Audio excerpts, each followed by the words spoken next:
Good morning. I'm honored to welcome you to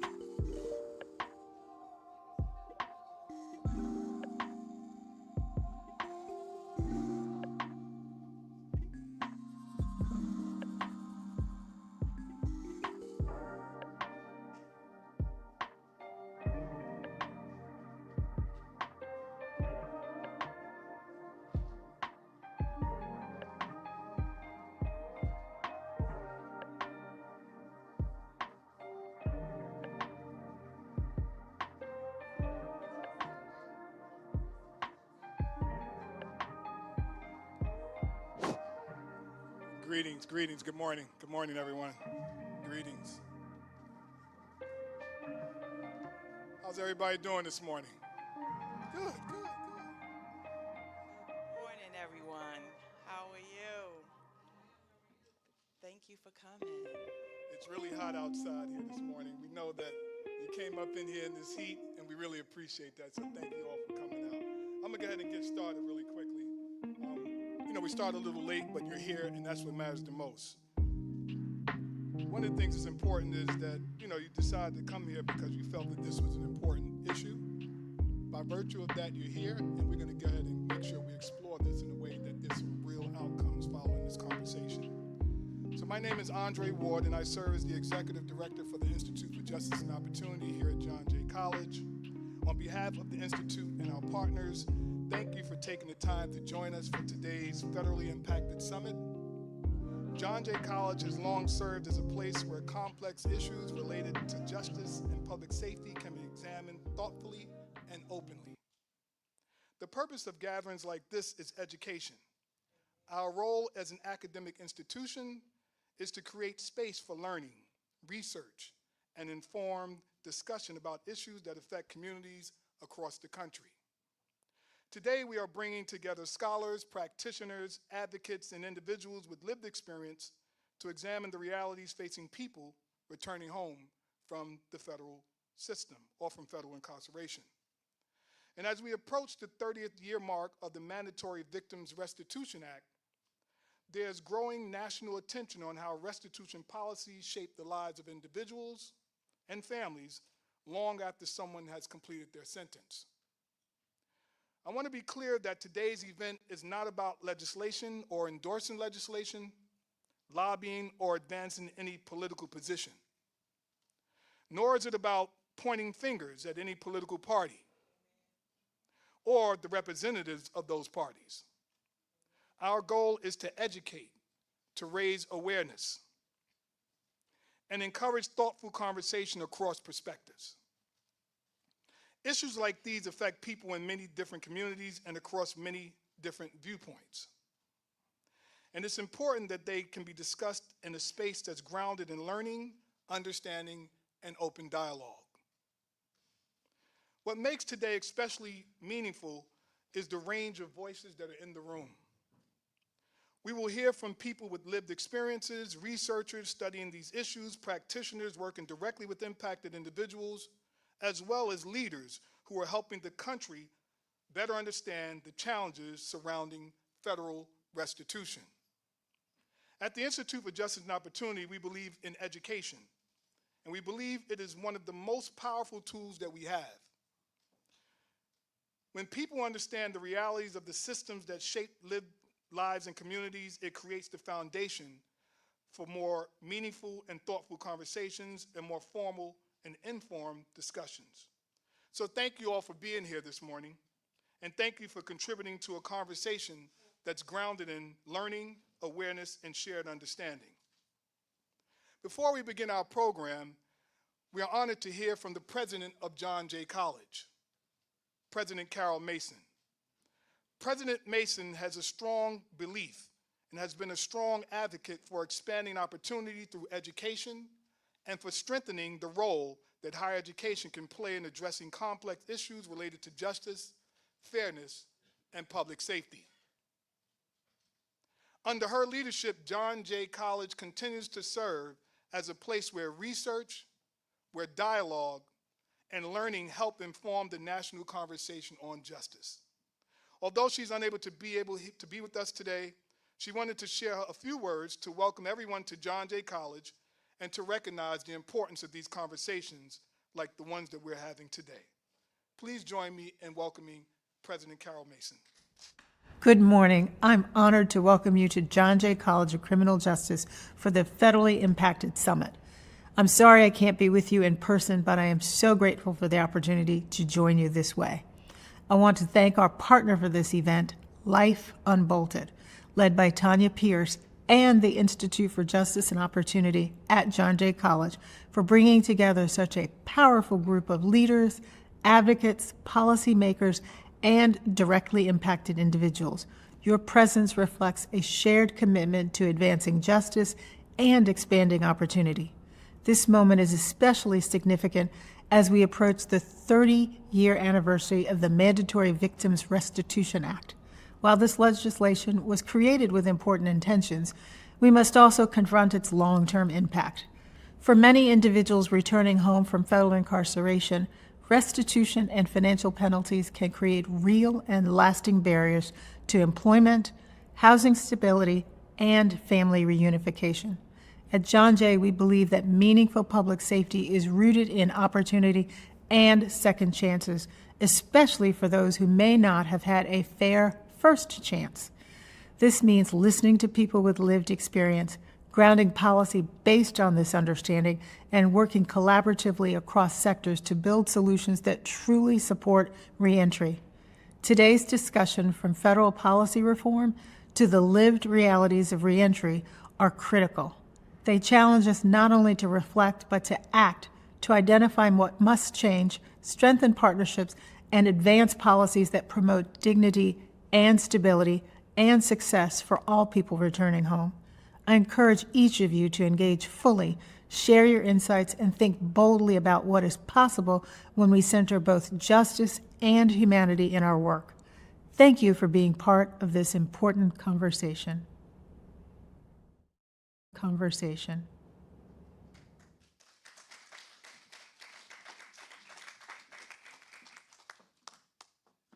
Wow. Good morning, everyone. Good morning. Good morning to my federally impacted community and supporters and stakeholders. Thank you so much. I want to thank President Mason and John Jay for hosting this event. I mean, this is a place that understands the weight of the law and the reform, the urgency of federal reform. And not only that, this is my alma mater. So I take extra pride in being here this morning. I really want to thank Andre Ward for convening and asking us to convene on this topic. And when he asked me, I said, you know what, Andre, we have something that's coming up in a few months. And it's the anniversary of the Mandatory Victims Restitution Act. And if you would allow us to come in April, and if you have a moot courtroom, we would love to be there, because that's where it started for us, in the courtrooms. So some of you in here may know me as the lady that's always somewhere saying, what about the feds? What about restitution? What's going on with the federally impacted community? And I am so grateful this morning to be here. Today, I am here again. 40 years ago, I walked into these doors as a student looking for hope and a pathway. I'm here 40 years later with the same hope, pathways, and opportunity that I'm looking for. In just a few days, which is April 24th, 1996, was when we're gonna call it MVRA Act began. And it, like President Mason stated, it was intended to help victims. It was intended to, create a path that a victim can be compensated for their loss. But in actuality, what it has actually created is a lifelong barrier for people's returning to stability, and really tens of thousands of people have an enormous amount of debt and loss on them for monies they never received, numbers that's inflated, things that are speculative, and estimates. The truth is, Federal criminal restitution is being imposed without the proof of loss, without a meaningful evidentiary hearing, and without the due process basic protections guaranteed by the Constitution. The result is a system that fails victims, devastates families, and permanently punishes people long after they complete their sentence. Under current federal law, restitution is ordered without documentation of actual loss. Courts allow estimates, summaries, government assertions that would never survive in the civil courtroom. Courts have the broad discretion to decide restitution on written submissions alone or hearsay, explicitly permitted. Many restitution orders are ordered even without testimony from a victim, without cross-examination or production of any underlying financial records. Restitution is imposed after sentence, and defendants, like myself, are not present when these amounts are finalized. I just want to share with you how I began my life sentence as a person with a conviction of a federal crime. In 2012, I was indicted for bank fraud, mortgage fraud, and conspiracy to commit wire fraud.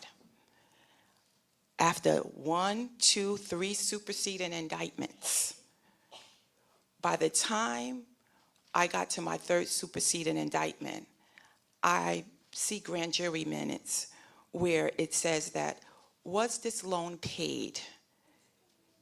But yet, the loan was paid years off. The loan that you are saying was already paid. In some instances, these entities no longer existed before my indictment. So whose job was it to look after me? Here I have, for anyone to see after, my verdict sheet. I was convicted of defrauding Washington Mutual, Fremont, and Long Beach. At the time of my conviction, none of those had a loss. But when it came down to sentencing, I received a judgment for $2.5 million and a forfeiture for $2.5 million from First Magnus, Sand Canyon, JP Morgan Chase, and an individual. None of those I was convicted of. But I didn't have an evidentiary hearing. I thought that justice would prevail. I went to trial, found guilty by my peers. But yet during sentencing, when the jury is gone, when the trauma is there, I'm here receiving a restitution order for the rest of my life. That impacted my sentencing guidelines because I'm not the smartest cookie in a book, but I know that 0 plus 0 equals 0. And in the sentencing guideline book, that means I'm a level 7 or 8. I should be looking at probation. I should be looking at, paying my debt to society, volunteering somewhere. I actually started looking at places. I said, hey, I'm gonna go to the ASPCA. I started looking at places. But when I went into the courtroom, and this loss, which was not documented at the time, made my numbers a level 27. And the judge imposed a sentence of 30 months in prison. Now count this. I was on pretrial for 39 months. Sentenced to 30 months. Went to the halfway house for 5 months. Wore the ankle monitor for 2 months. Because I had restitution, I served every day of my 36 months of supervised release. 102 months for being convicted of 3 entities that had no loss. Fast forward, that's 2014. Here we are, 2026, and I'm still incarcerated. I am serving a life sentence for restitution. But I want to thank the individuals over the years that have supported us, that have come out and said, this is wrong. This is wrong. Something is fundamentally wrong with restitution. This country, over the last 35 years, my colleague right there, he served time under the drug laws. He was released. We found a way to look at drugs in a different way. Crack disparity, powder disparity. We looked at violent crimes. They became DNA exoneration clinics. But we haven't talked about money. Where is the integrity or to get the figures correct? Look at actual loss. We are deemed as people that are swindlers, looking to steal the next thing and don't want to accept accountability. But we do. We do not have a victim. We have not had our day in court to discuss actual loss. Prove it. If this was bankruptcy court, and I'm not saying anybody should show themselves out about being in bankruptcy court, but even if you went to small claims court, someone has to prove that they lost the money. And you get a chance to have a mediation, settle, do something. But here, and just so that the public can understand exactly, because this is being live streamed, so people can understand the impact. How many people here know someone or have a restitution? Could you please stand up if you can?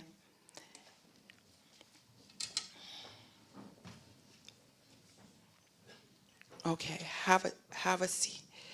The room is almost full. How many people here in this room know someone or themselves have ever had an evidentiary hearing about actual loss?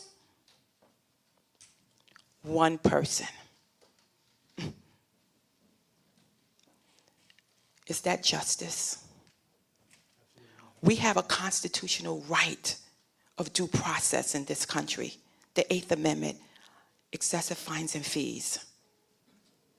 It's time for us to come together, and this is the beginning. This is just the beginning to have this discussion.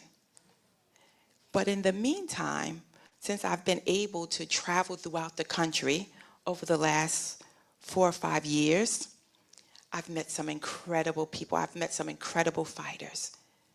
And one actually is the NACDL, which took up our cause. That took up our cause. And they launched a research project. And the project is called Empty Pockets. And I had it all on the flyer for everyone to read. So everyone here coming into the school should be informed about Empty Pockets, where the research shows that 30% of the people that have a restitution order have no loss at all. If we could start, if we wanted to set a benchmark of helping people, instead of criticizing and condemning, if a person hasn't had the proper due in court, the job is not finished. We're still at work. We still do our day in court. Justice has not been served. So I just want to reinstate once again, for everyone here to hear, we are not finished yet. And I want to thank this morning the panel that's coming here, that's on the forefront today, because this restitution, we're only going to table it for 1 minute and let it marinate. But I want to bring up 3 people in 3 organizations that have been instrumental in my life. It is Jessica Jackson with Reform. Come up, we have a panel. Jessica. Here, the middle is going to be Dr. Sheena Mead, the Queen Kathleen Sladak.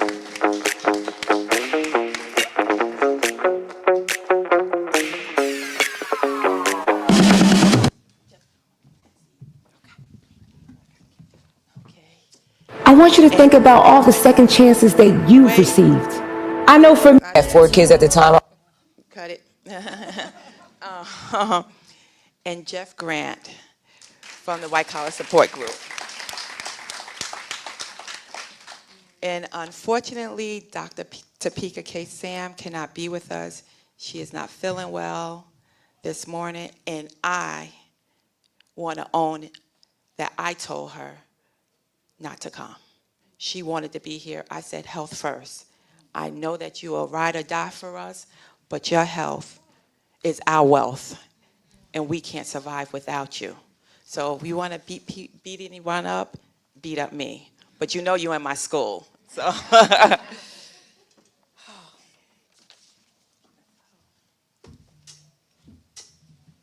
begin.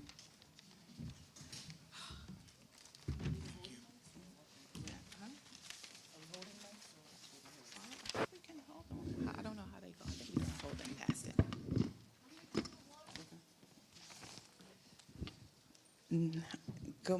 Good morning again. Thank you, Jessica. Thank you, Sheena. Thank you, Jeff. So I'm going to give you guys a little secret. This is all new to me. So when I asked this panel to join, and I asked them to send me their bios, the short bio. The short bios was so incredible. They were too long for me to read, but also I was in tears from all of the work that each of these individuals have put in. And I'm grateful. And I'm grateful. And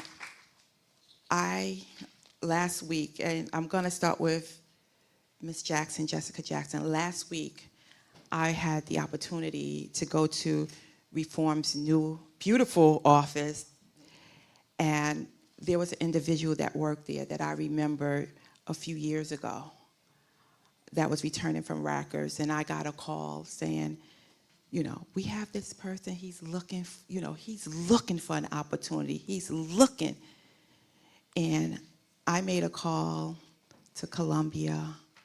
We made calls, and when I saw him the other day in the hug that he gave me, my heart just melted. That's reform. Taking someone from the bottom and giving them an opportunity. So I just want to thank you so much. Thank you. So before we begin, I also want to thank Reform for their bill in Virginia passing last week. Their 23rd bill. And congratulations.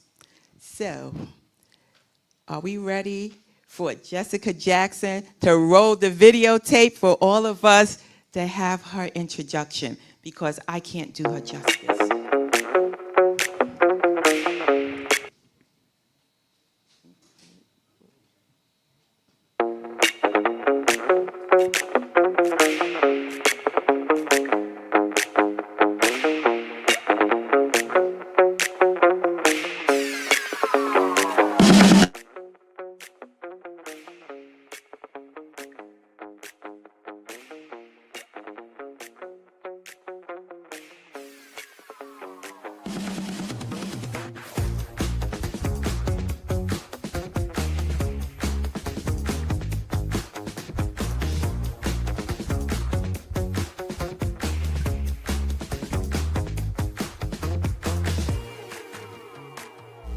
One wrong step could cost my life without me actually doing nothing. That's just the way it is. Our criminal justice system has been inequitable for far too long. I was resentenced to another 6 years. I got punished because I didn't have the money. They're just waiting for the opportunity to send you back to prison.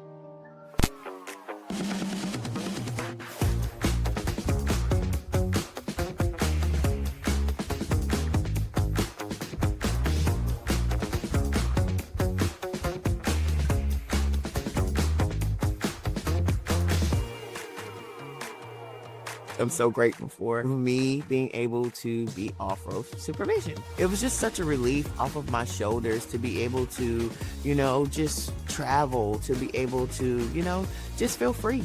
Supervision is supposed to help people reintegrate back into society. But for me and for countless others, it's really a system that holds you back and does not allow you to really succeed in this journey of reentry. It is difficult enough already. I was able to get off supervision early and get my life back on track, able to open up my own graphic design business. Everybody, no matter what the circumstances is, with the show of growth and improvement, need a second chance.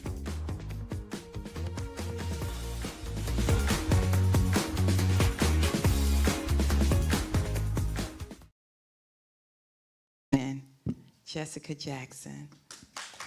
Thank you. Thank you so much for having me, and more importantly, thank you for having this incredible summit to shine a light on an issue that often does get ignored, right? People who are inside the federal system. First and foremost, I want to say I did not come alone from Reform today. We've got a couple of our incredible staff, Erin Haney, who is the other half of my brain. We've worked together for like 20 years at this point across 4 organizations. She's the one who writes every single word and renegotiates every single word in those 23, sorry, the video said 22, I guess we didn't update it yet, bills that we've passed. And then we've also got Shay Sanders here, who is on the policy team and has been with us since her intern days. And we've got Cassandra, who is important for all of you in the room, because if you have not yet gone through the Reform Advocacy Institute, you need to connect with her. I know Adam is here. He's been through the program and was on the Hill yesterday for us. But it's a really great program that lets you learn more about passing legislation and plug into our efforts. Excuse me, I'm a super reformer. That's true. You're a super reformer as well. Okay, Tanya. and Supreme is here, and we are, and Robert is here. We are super reformers. And you see what the efforts of RAI has done. It has kept us together. And look at Adam on the Hill, and we're here going to the Hill. Second, my second wonderful panelist, Dr. Sheena Mead from the Clean Slate Initiative. I've had the wonderful opportunity, because I'm going to be personal, because most of you already know all of these wonderful people from the years of work, but I can speak from myself.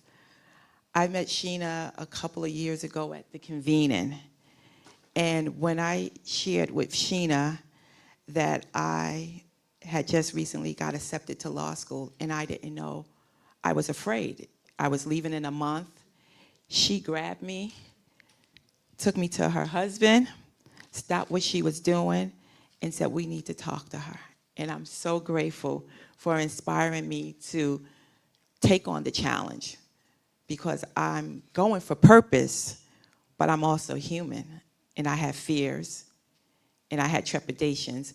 But going to the convening and meeting and having that opportunity to sit with her and her husband really meant a lot to me, Sheena. Thank you so much.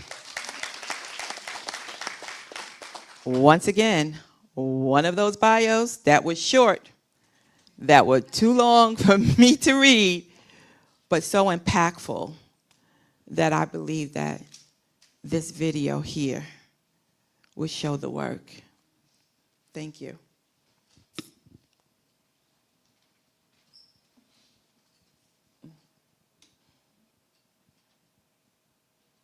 I want you to think about all the second chances that you've received. I know for me, it enabled me to be able to turn my pain into purpose. It enabled me to be able to walk into a room and feel seen, not as damaged goods, but as untapped potential. That is the power of a second chance.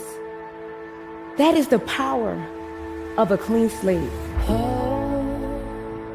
It was in 2004. It was right after the hurricane had hit Florida, back to back, and I was living paycheck to paycheck. I had 4 kids at the time. I was a single mom. Wrote the check for a little bit over the amount, and it got returned to the bank. And 2 months later, I had 2 cops knocking at my door. That arrest and that conviction, it remained on my record. And at that moment, I realized that my true sentence had just begun, because you know what? I was no longer allowed to volunteer at my children's school. I could no longer rent where I want to rent, because it is legal for landlords to discriminate against a person with a record. I even faced barriers trying to go to college.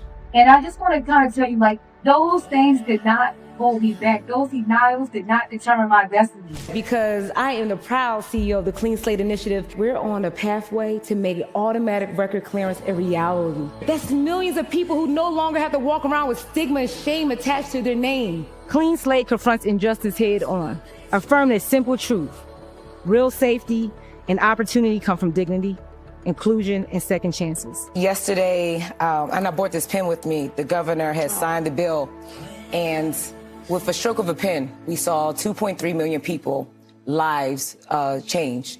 Access to housing, access to jobs, barriers removed, opportunities unlocked. Today we're celebrating just not a moment, but a milestone. More than 150,000 people now had their arrest and conviction records erased through Connecticut's Clean Slate law. Those are our neighbors, parents, workers, and community members who now have a real chance to move forward, and that's powerful. Clean Slate is a generational movement. And with over 2 million people in Illinois impacted, this law will ripple across families and communities for generations. So I speak to all the employers today, to all the colleges and universities, and to landlords of Michigan. We have removed the red tape for the people who are eligible to get their record cleared, who have paid their debt to society and remain crime-free. And we're asking you to welcome them back into their arms. I'm still working and not stopping until we get all 50 states on a pathway for record clearance, and that's including Florida. And I want to tell y'all to stay encouraged, keep advocating, keep making sure that your voices are heard at the Capitol, even when you go back. Make those phone calls. We're working with partners. We're bridging gaps, bridging grass tops or grassroots. That's why it's so important for me to lead this type of work. That's why it's so important for me to talk to people, no matter what side of the aisle they're in. I always say I go from the trap house to the White House to talk to people about this issue, because it's important. It's people over politics. Continue to plant seeds. Do not get discouraged. You are planting seeds that will root, and you will see the manifestation and the harvest of your work. I just challenge y'all to do that. For yourselves, for your community, for your kids, and for the generations ahead of us.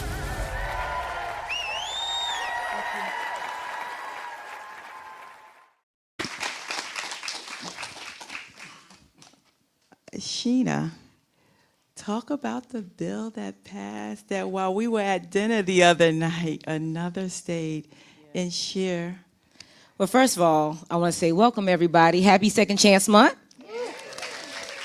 And I want to say to the beautiful people that stood up, y'all don't look like what y'all been through. I just got emotional just watching my own story, because I think about 20 years ago where I was at. But Tanya, I want to first say congratulations. It is beautiful to see you on the stage convening the people, bringing people together, policy, the people with lived experience, and talking about this issue.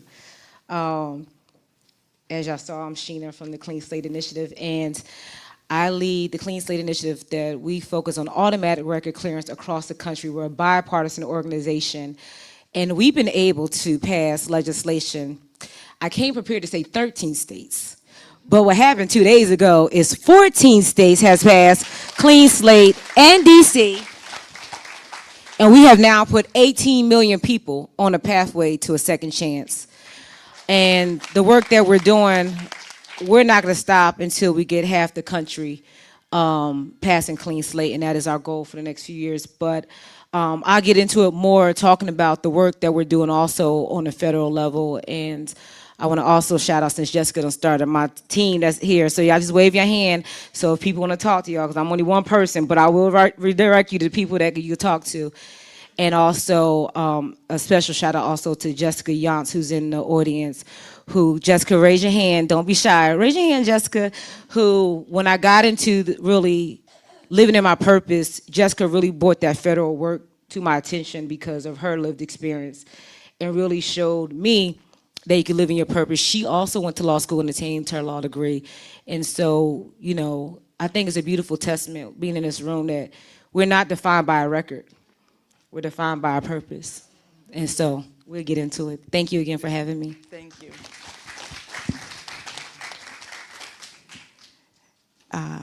And finally on the panel this morning is Jeff Grant.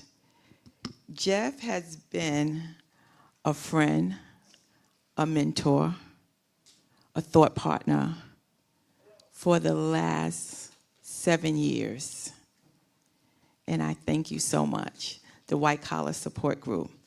Jeff doesn't have a video because he's an attorney, and just like Jessica, but he's one that will talk and can talk us all the way through his intro. And I want to congratulate him on 5 years of being reinstated to his law license. Congratulations, Jeff. Do your intro. Thank you. I talk to Tanya every day, so this is a little weird, you know. Thank you, Tanya, and thank you, John Jay. I'm just going to make a quick opening statement. One, I do not have a video, but we have a poster. So I think a poster counts for something. It's right there. Yeah, it's true that I did get my law license reinstated 5 years ago, but what I want to say about that is that it's a seminal moment in a family's life when there's some kind of vindication and validation. It's why we work so hard for pardons. It's why we're working hard for expungements. It's working hard for people to get their lives back. Because really, we all believe, I think we all believe, that once you enter the system, there should be an elegant way to exit the system. And we've got it backwards in this country. And some of the states have got it right, but in the federal system, we've got it backwards. And so in this weird way, I was able to exit the system. I still have a record. There's a lot of things I can't do. But in my children's eyes, Dad's come back. And they get to introduce me as their father, the lawyer, not their father, the felon. All right, so I'll just say 2 other things. The same week, we have the 10th anniversary of the founding of the White Collar Support Group. And we meet on Monday nights, every Monday night on Zoom. And we've had our 500th meeting 2 months ago. And we get together, and we know our lane. You see, we know our lane, and our lane has been to support one another, and only recently have we been broken out of that and gotten into initiatives. You know, the initiatives that these people have are incredible, but we knew our lane, and that's like, we got to battle shame. You know, we have to battle the things that tear us up inside, that prevent us from going forward. Because I think the greatest barrier for anybody is the goblins inside our own heads. So we've been able to do that over the last 10 years, and I'm really proud of that. The third thing I want to say, and then I'll give the mic back, is that it's not only my anniversary, because I have the privilege of working so closely with Tanya for all these years. And Tanya is finishing her second year, her 2L at law school. And by the time we get together at this time next year, Tanya Pierce is going to be a lawyer.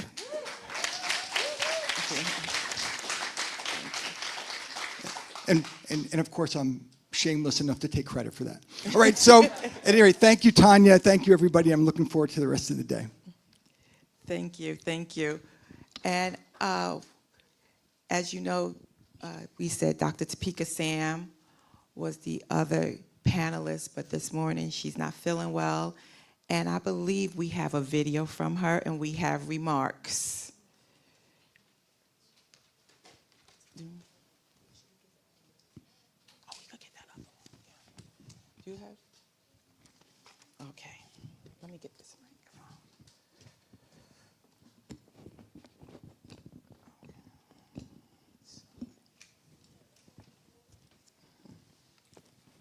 Okay. The video's not here? Okay. Okay, you'll load it and have it later. Thank you. Well, I'll read her remarks. Before I begin, this is heartfelt. Sorry, personal.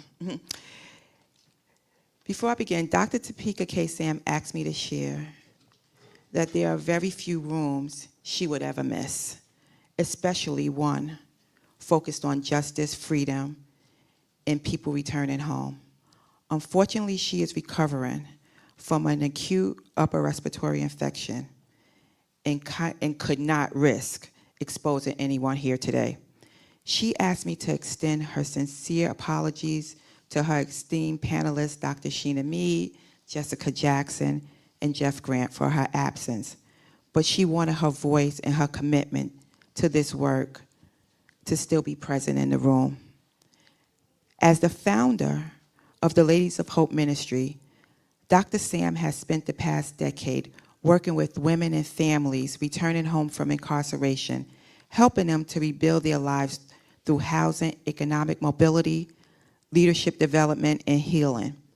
Through that work, she has been seeing many of us understand all too well, especially us in the federal system. Restitution becomes a life sentence. Even after someone has served their time, worked to rebuild their life, restitution can follow them forever, making it nearly impossible to build credit, secure housing, or truly experience freedom. That is why Dr. Topeka Sam launched Remission Now. When the campaign began, we lifted up 27 individuals, the Remission 27, and I'm one of them. Dr. Topeka Sam recognized the need to raise the voices. And even when we had our first convening in DC, Erin, who is here right now from Reform, stood up for us. And I remember those words when Erin said, if anyone has a heart, you would understand the injustice of restitution. Thank you, Erin. But we know the issue goes far beyond 27 people. Restitution impacts hundreds of thousands of individuals across the federal system who are trying to rebuild their lives and contribute to their community. Over the past several years, this country has begun to acknowledge the need for relief for people sentenced, like I stated, from drugs and violent crimes. Now it's time for those sentenced under white-collar and financial crimes as well to be transformed, reformed, and into the conversation for real healing and hope. Many years in prison after our cases are finished, where there's no actual loss or crimes that ultimately were victimless, yet these continue to carry financial penalties that last a lifetime. Dr. Topeka Sam also asked to extend her deep appreciation to Reform Alliance, who has partnered in this work from the very beginning, and recognize Alice Marie Johnson, our nation's pardon czar, thanking her for her leadership and service to many seeking freedom. Dr. Sam shared that we remain committed to lifting her up in both prayers and action. As we approach the 30-year anniversary of the MVRA Act, Dr. Sam's hope and our shared hope is that 2026 becomes the year of freedom for the Remission 27 and all that are suffering under undue, unjust restitution. Thank you. Now we get to our questions of the panelists that are here. So, Ms. Jackson, Jessica, wow. This is so incredible. Reform has been like a leading voice in safer supervision. And can you share with us about the Safer Supervision Act and how the bill will change the day-to-day realities for people on federal supervised release? Yeah, happy to dive in. It's more than a bill. I think Erin and I are co-parenting this child, the Safer Supervision Act at this point. Hi, Michelle. I also did realize I forgot one member of our team, Lucinda, if you can just, she's newer to our team, but I couldn't see her where she was sitting before. So the Safer Supervision Act is a federal bill that is why Shay and Adam and Aaron and everybody was on the Hill yesterday. It's a bipartisan bill. It's actually got 20 plus co-sponsors, and it would overhaul our federal supervision system. So as you saw in the video, Reform Alliance has been working on transforming probation and parole all across the country. We're looking to build a system that treats people with dignity, gives them real opportunities to move on with their lives, and also increases public safety in our communities. So it's based on a lot of the principles of a bill some of you may have heard of. Has anybody heard of the First Step Act? Yes. Just a few? So that's a bill that Erin and I, and I'm sure others in this room, Alice, many others in this room worked on. Alice inspired major parts of it back in 2018 that the president signed into law December 21st, 2018. It's resulted in about 75,000 people coming home.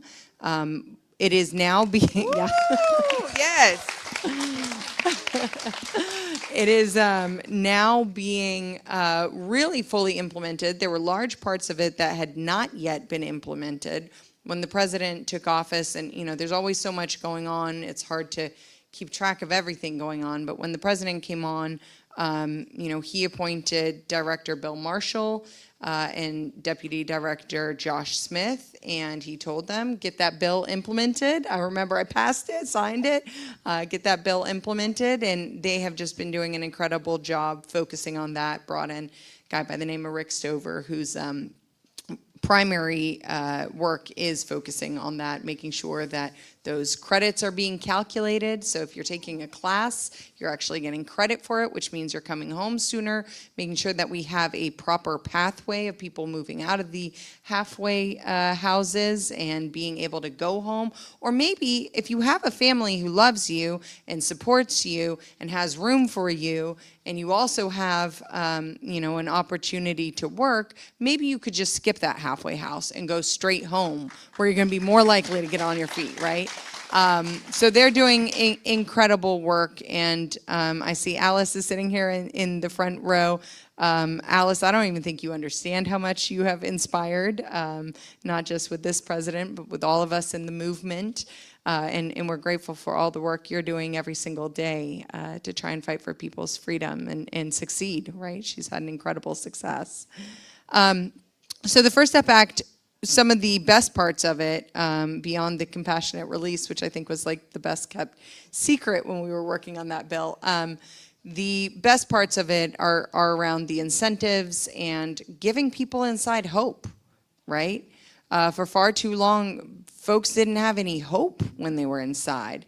And we know that when you have hope, you start to think about, what will my life when I get out of here look like, right? I need a job. How am I preparing for that job? How can I succeed? You know, I don't want to get set back, right? And I see more members of the Reform family walking in. We got Jerry and Jerry who are here. So we took some of those principles that have been so incredibly successful with the First Step Act. And by the way, we always clap in these rooms for people coming home, right?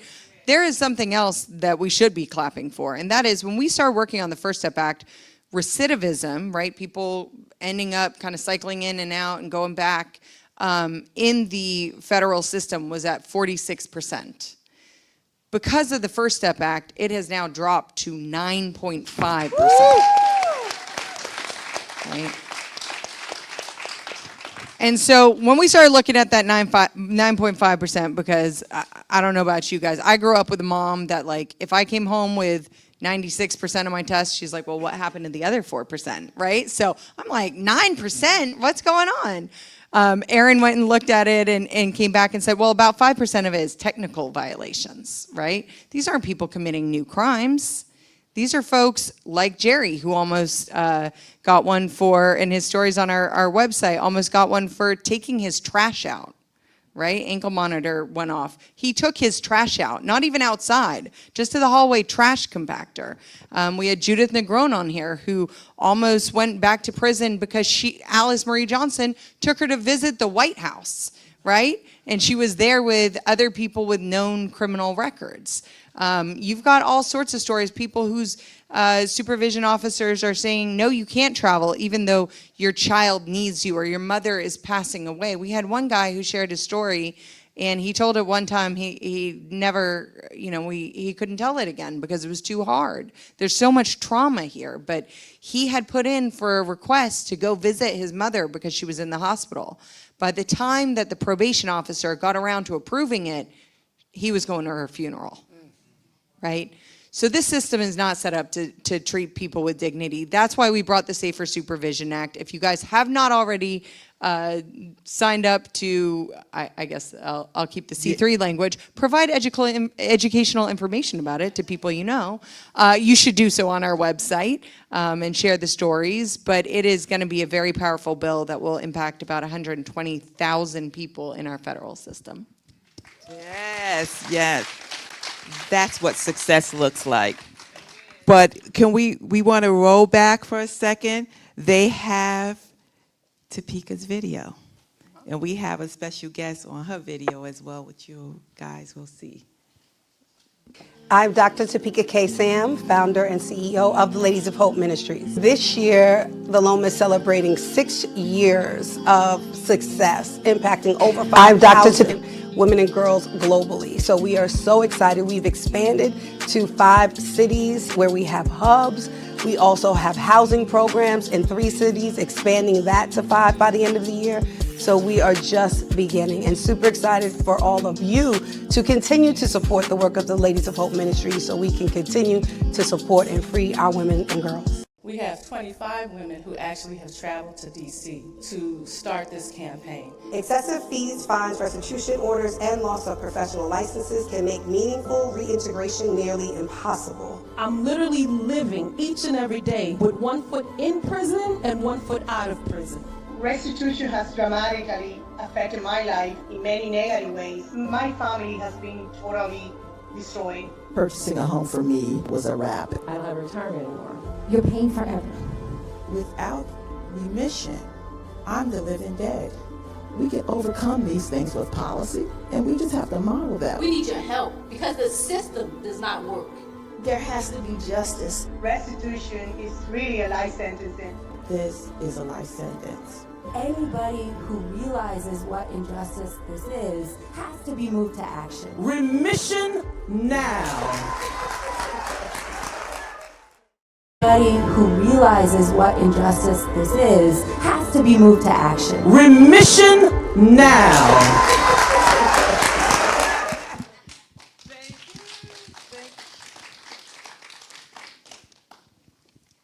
Well, now, thank you, the technical people. Thank you so much for finding Dr. Sam's video.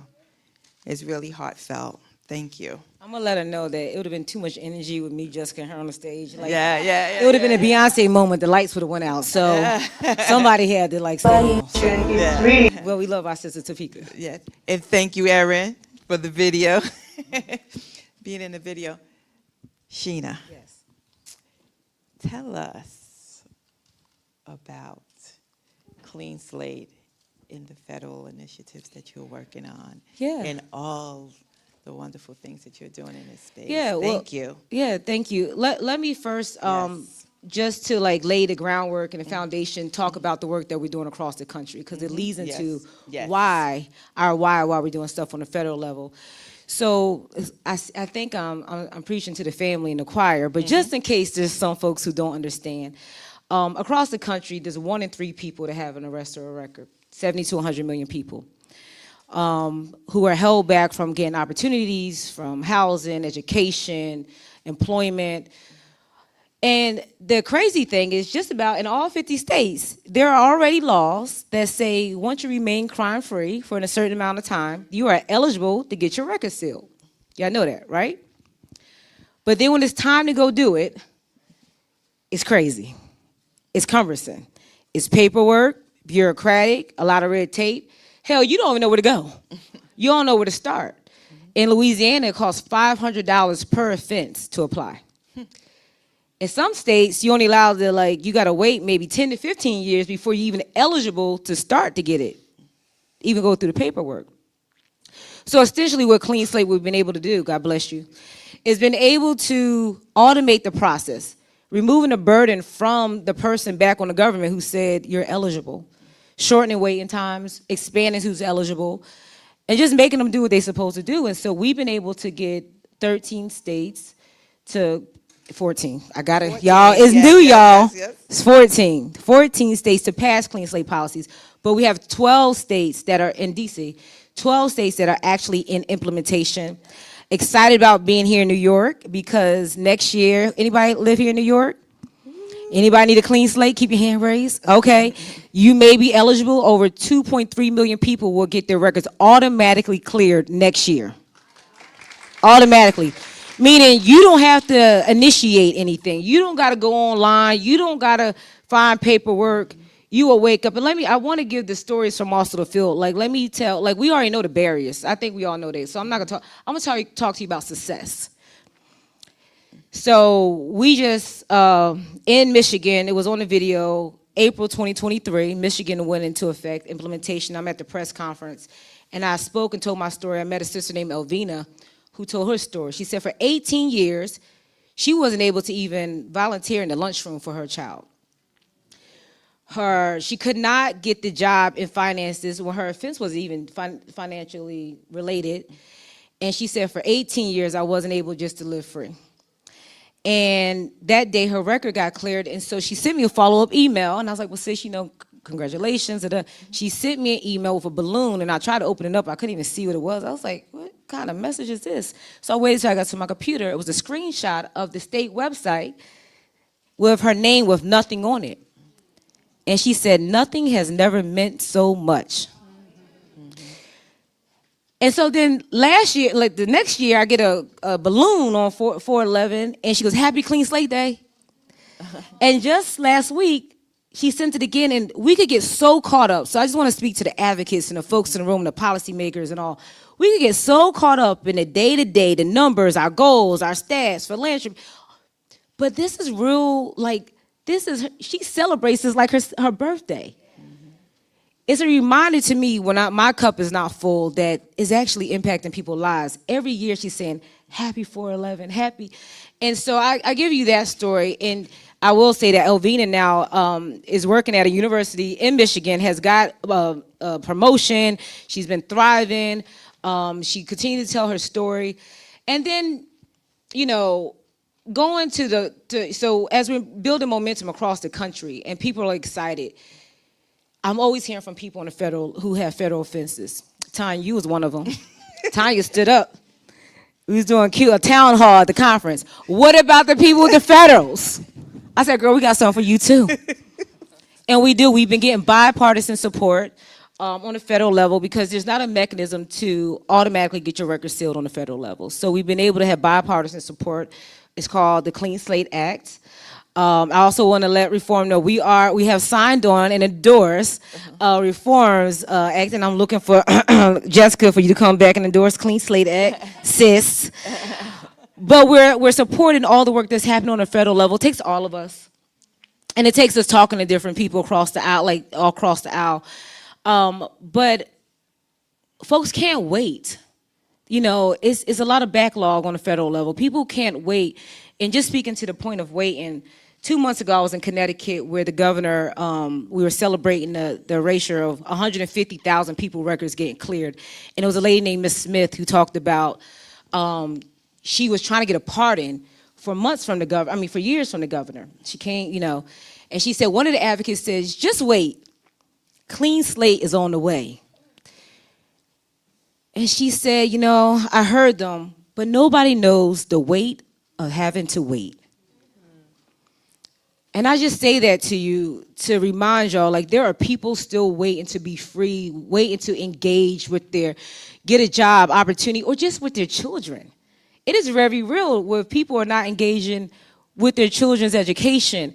And then it feeds into a narrative, especially certain demographics, that some people don't engage with their children or they're not a part of the education system. So we have work to do. And we also have the Fresh Start Act. That's another a piece of legislation that will help modernize the states that are already past clean slate, to make sure that the states could apply for a grant to upgrade their systems, because it could be costly.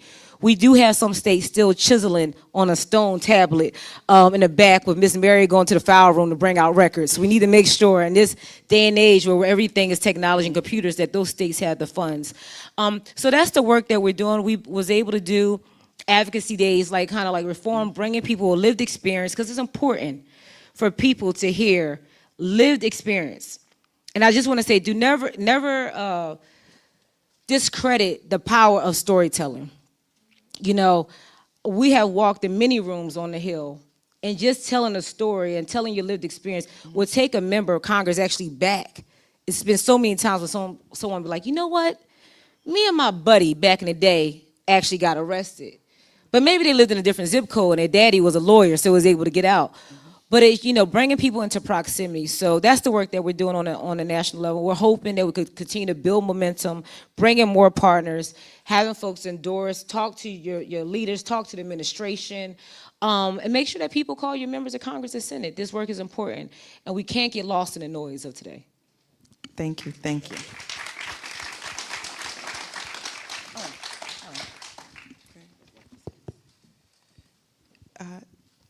Jeff, we're going to pivot over to you and ask you a question about the White Collar Support Group, because we know you've seen firsthand how cases that involve money can affect people with long sentences. When a case involves financial allegations, restitution, forfeiture, or loss calculations, what should defense attorneys be considering early on to avoid creating this lifelong financial harm for their clients and their families? Thank you. Sorry. Thank you, Tanya. And thank you, Jessica, and thank you, Sheena. The first thing I want to say is the last thing in the world I would do in this room is ask members of the White Collar Support Group to stand up.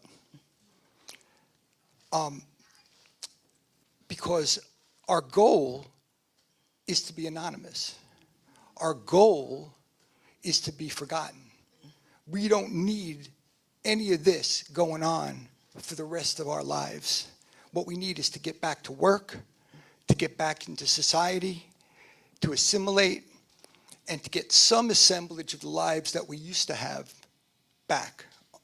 Unfortunately, the system is not set up for that, and most of the people in this room know that. So I'm going to talk to you a little bit about having founded a White Collar Support Group, and the joy and blessing it's been to be a co-founder and be involved in that. And unfortunately, I got to talk to you a little bit from the standpoint of being a lawyer and being in this sector. Although I can't give legal advice, and I want to tell you that the spiritual center of my life is both God, what I've learned from being in this community, and also Alcoholics Anonymous. And because I've been to I've attended 15,000 AA meetings. And it was with the experience of that led saying, you know, if we have a spiritual community, a spiritual movement to help people stay sober, why can't we have a spiritual movement to help people who are coming back from prison or justice involvement and have them be able to have the same kind of resources that we provide for them if they have mental health issues, if they have drug and alcohol issues, and a lot of other, you know, environmental and, say, traumatic issues. So we decided to take the spiritual tack. And that is, if we can clear ourselves of the trauma or enough trauma to move forward, then all the other pieces can come together. And we didn't invent this. You know, we didn't invent this. I mean, we can go back to Jesus if we want, and we can show you how that was invented back then. Bill Wilson took those teachings and applied it to Alcoholics Anonymous, and how we have to apply it to our situation so that we can be led out of the darkness into the light. Oh, by the way, if you didn't know, I'm also a preacher. I went to Union Theological Seminary. I can't help it. I can't help it. I can't help it. I might start preaching right now. I'll go, Sheena. Can I hear an amen? I preach it. All right. So here's the thing about being a lawyer, okay? And I'm going to talk about lawyers as if I'm not one for a moment, okay? The lawyers have no idea what's going on with us. They have no idea whatsoever. And if anybody's been to prison, you know that you sit around talking about how much the lawyers missed and how much the lawyers don't know. And I got to be honest, I didn't know either. Because I thought that there were 3 opportunities to advocate for a client. Okay, 1 is in plea negotiations, 2 is at the pre-sentence investigation, and 3 is at sentencing, whether it be 3553A or whatever it happens to be within the sentencing part of the case. What Tanya described to me a few years ago is that there's actually a 4th opportunity that is being sorely missed by everybody. I mean, when I say sorely, I mean there was only one person here who had a restitution hearing. And that is we should be arguing for evidentiary hearings for financial issues in these cases. Now, the financial issues really go to 2 separate things. 1, they go to guidelines, right? Loss is loss. And I'm not here to talk about sentencing guidelines today, okay? But I am to talk about money. The amount of money that we are saddled with and that we owe that lasts the rest of our lives adversely affects our ability to get jobs, to support our families, to have any kind of freedom whatsoever. That, frankly, is the life sentence that we are all saddled with. Okay, now there are other issues, of course. I mean, like if you have a felony, you might not be able to be a baseball coach on your son's baseball team. But if you can't own a business, you can't own a car, you can't own a house, I mean, the American dream is no longer available to the people in this room or the people who are watching. And why? Because the very things that we are actually entitled to, the lawyers are not standing up for us and making sure that we are fully availed of our rights. Why is that? I'd love to tell you it's because of strategy. Because that's what a lot of us are told. Oh, you really can't stand up for yourself because if you do, it's going to hurt you the amount of time that you're going to get. Or the judge isn't going to like it. Or the prosecutor isn't going to like it. Well, that's BS. Okay? What it's about is money. Okay? If the lawyers feel like they can get paid for a restitution hearing, they'll probably do a restitution hearing. Okay? If the lawyers feel like they can get paid to go to trial, then there'd probably be a lot more trials. But we all know that we are saddled with a very difficult situation for years where we're sitting waiting for our cases to gestate. And the money just goes down, and we got to feed our families. Okay, and then we got to figure out how we're going to survive the rest of the world. And all of these legal opportunities, they just go flying right by. Then we wake up 5 years later, 10 years later, and they say, what did I do? If I had had this information in advance on day 1, then I would have planned everything completely different. And so ultimately that's what I'm here to talk about, or wherever, if you want to hit me up, you want to talk about it with me, is that on the very first day of justice involvement, whatever that is, whether it's an arrest, a target letter, whatever your circumstance has to be, there should be a clear path to get through the system, and then hopefully, if we can, through pardons and expungements, there's a clear path to exit the system. And that takes a culture change, because we can do everything we want to do here, but ultimately, society has to accept the fact that the new way of thinking is people enter the system, they serve their time, and then they exit the system, and we are free, having paid our debt to society. That cannot happen if we still have restitution that is lingering forever, and so that's what we're here to change. I was just going to jump in and say, I kind of love this panel extra because it's like all three ways that you're trapped in the system, even past incarceration, right? Restitution, having a record forever, supervision. And one thing I would add on the restitution, you know, I think that also has been a barrier for us in doing reforms, because oftentimes we go in to negotiate a bill and we're getting pushed back because they say, well, we can't let anybody off probation or supervision who has restitution because then they won't pay, right? We got to be able to threaten to incarcerate them or they're not going to pay, right? So it's sort of cyclical, and I believe them. And the reason I believe them, you know, 22 years ago, I was standing in a Georgia courtroom watching my own husband get sentenced to 15 serve 6, and I was so fixated on how much time he was going to do inside, right? We had a 2-month-old baby. I was sitting there going, okay, well, this many years she'll be in kindergarten, this many years, you know, she'll be graduating college, whatever it might have been. While I was trying to calculate, you know, the sentence they were offering us, the deal they were offering us, I didn't even look at how much money it was going to be. I did not even think about that.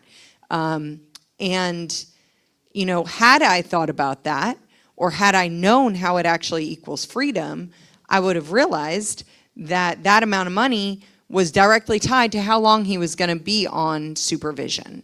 So he had his sentence of incarceration, he served 3.5 years, then he was on parole for another, 2.5, and then he was on probation, and it was just lingering. And he got a technical violation for something that it was a mistake, right? Ends up doing 60 days. That 60 days cost him his housing, cost him his relationship with his child, cost him his sobriety. And what I didn't know at the time was all we had to do was write a check for $10,000, and that supervision went away. And once we figured it out and did that, sure enough, he was off papers. But how many people got $10,000? Exactly. No, but that's a good point. Yeah. That's a good point. He didn't either. Thank God he knew somebody who did, who was willing to support him. But that is a very good point, because most people in America, 65% of Americans don't have access to $500 in an emergency. So you have these exorbitant amounts. And by the way, his restitution was silly. It was in a county for a drug possession. So I don't even understand how that was calculated, right? But most people don't have access to that. So they're just going to sit there on probation, and at some point, something's going to happen, right?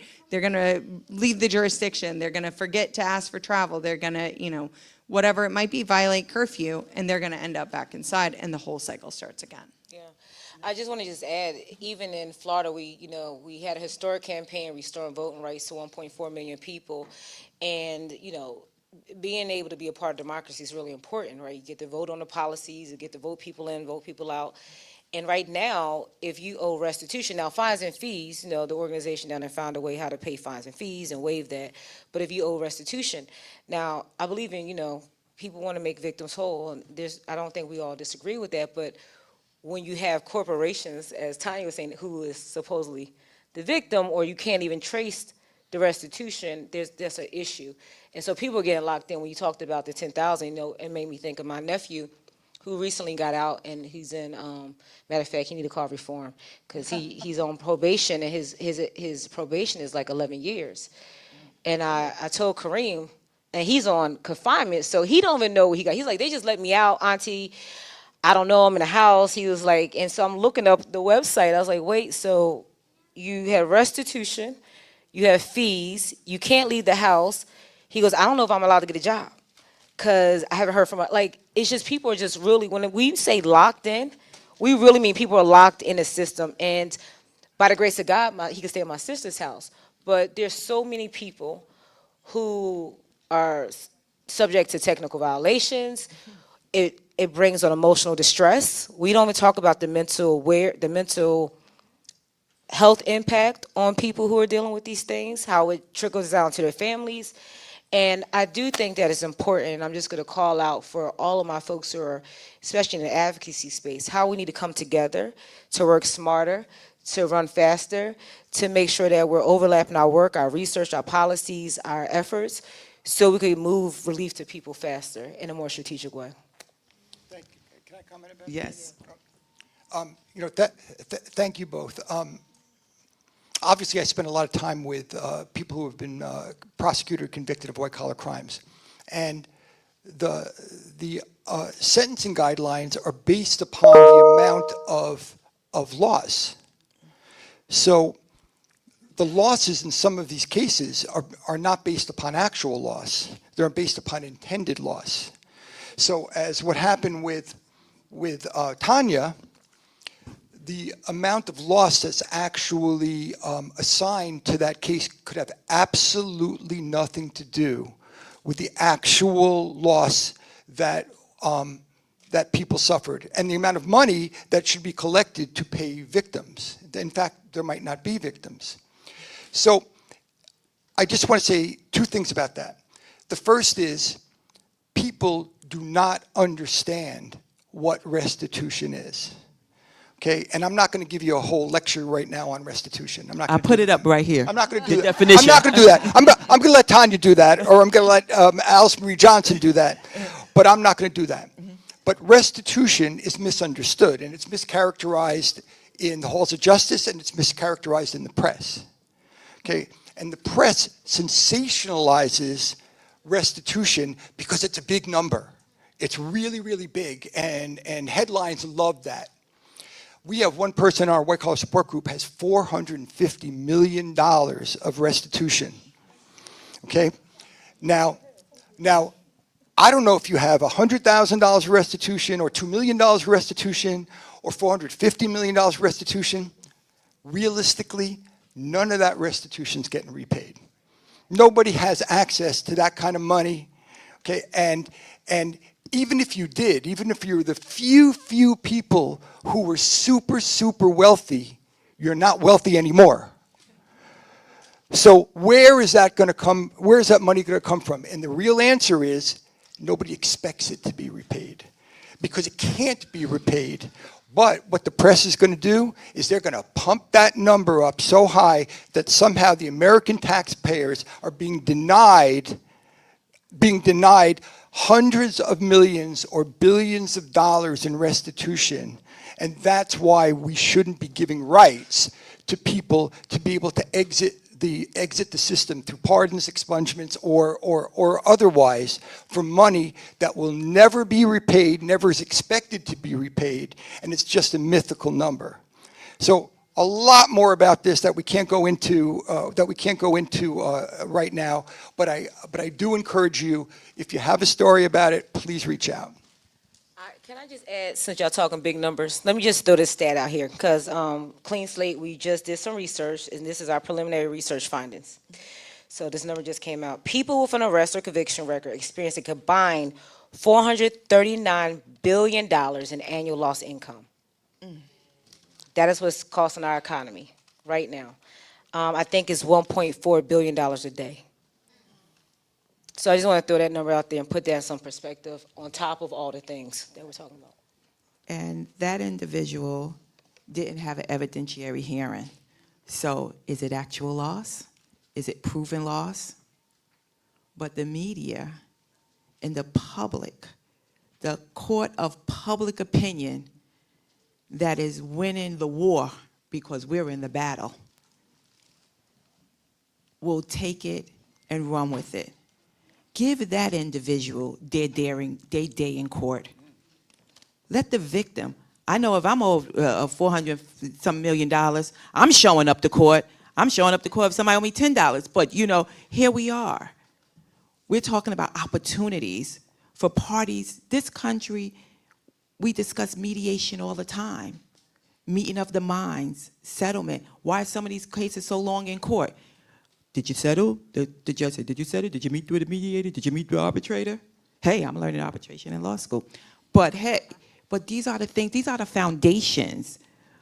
This is tangible. Money is tangible. We can easily see it. But we haven't had our day in court. It's not proven loss.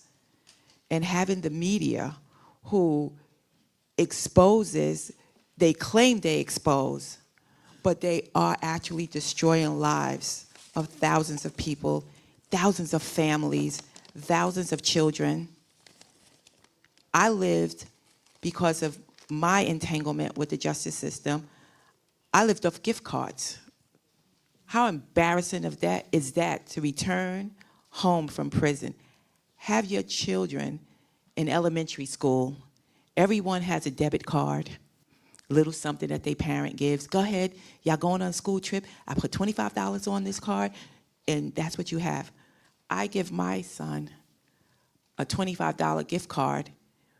It had $15 in change after all the fines and fees that they take, depriving us of any hope of normalcy.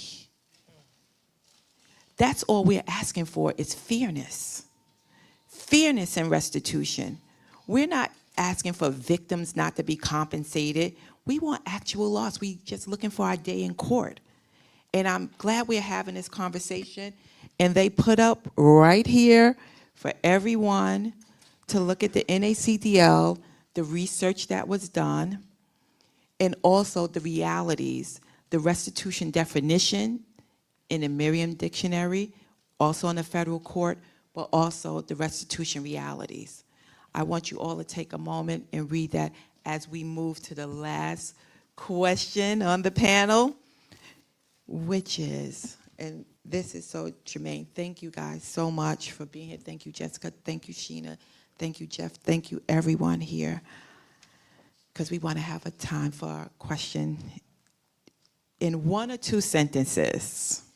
The preacher need to go last because he gonna close it out. Yeah, yes. And I was at a convening that Sheena was at the other day, and the preacher was in front of her, and then she was like, "Wait a minute, let me go after the preacher the next round."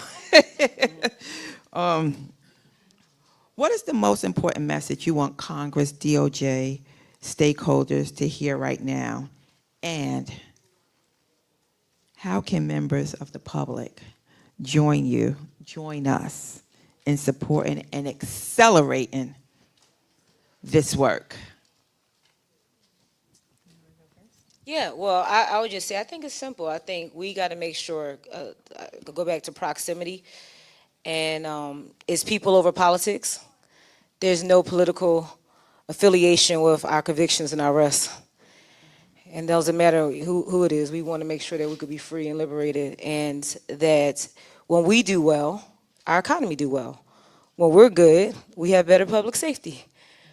When we have jobs, we have taxpayer dollars. And so I think we need to have our decision makers to think about this a little bit differently. I just gave y'all those research findings in the annual loss, and how that impacts our economy. So I think we're only as strong as our weakest link. And right now, I do feel like the folks that have arrests and convictions are the most marginalized people at the bottom right now. And if we're strong, our country's strong. So that would be my thing I would say to our folks in our administration, our members of Congress. And then a call to action. Y'all reach out to your members of Congress, your senators, talk to your family about it. I mean, my grandma used to say, I didn't know what she was talking about back in the day. She goes, charity starts at home. She used to say that for everything. But now I understand that charity starts at home. We need to make sure that we're talking to our own family members about these issues. And also, I believe that narrative change is important. Passing policy alone is not enough. How we talk about people with records is important. We want to make sure that people are not defined by their records and seen for their potential. So my call to action for y'all is visit our website, cleanslateinitiative.org. Get involved. I see we have a lot of people with lived experience. I'm having a lived experience summit in Atlanta this year. I'm not having my annual convention, but I welcome you all to come. It's a good time to be in community with people who are thriving and try to thrive. And so, yeah, that's my call to action.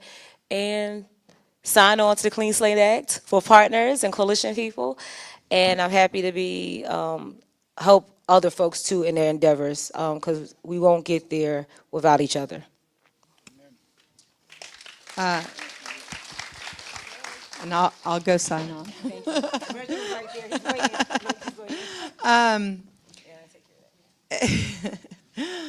My call to action is visit reformalliance.com, become a reformer, become a super reformer, come take our Reform Advocacy Institute. Most importantly, get involved with reform, because we're doing a bunch of stuff all across the country on the federal level and in local communities.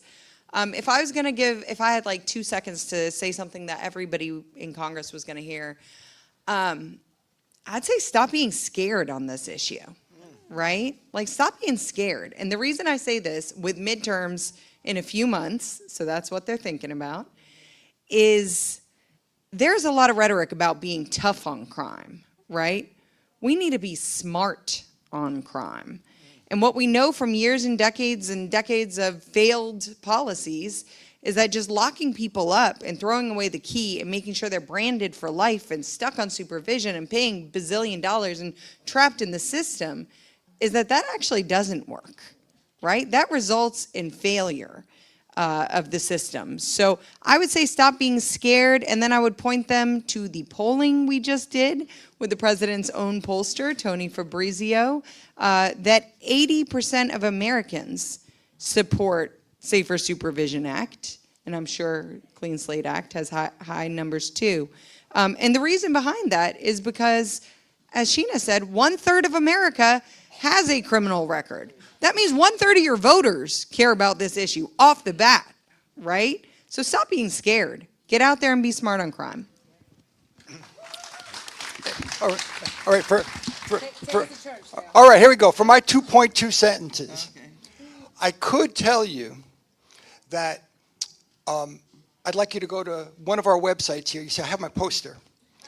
And I'd like you all to take a picture of it, right? And then Google and go to our websites and see how you can help or how we can help you. I could say that, but that's not what I'm going to say, even though I just did it.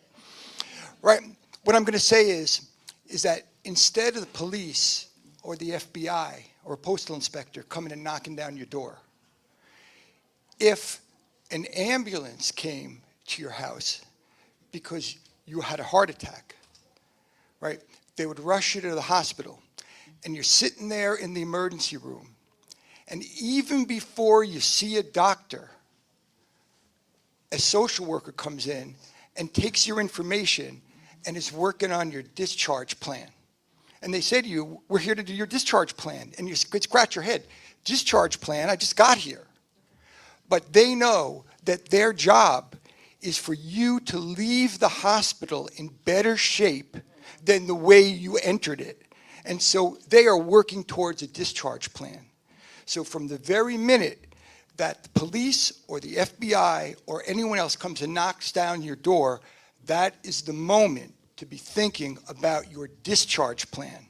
Because if you can think all the way to the end, you get the right help, you get the right lawyer, you get the right assistance, then you'll be thinking 5, 10 years out at a moment where I'm going to get my life back one way or the other. And the things I do right now, right today, are going to affect my life for the rest of my life. And so we're going to get smart.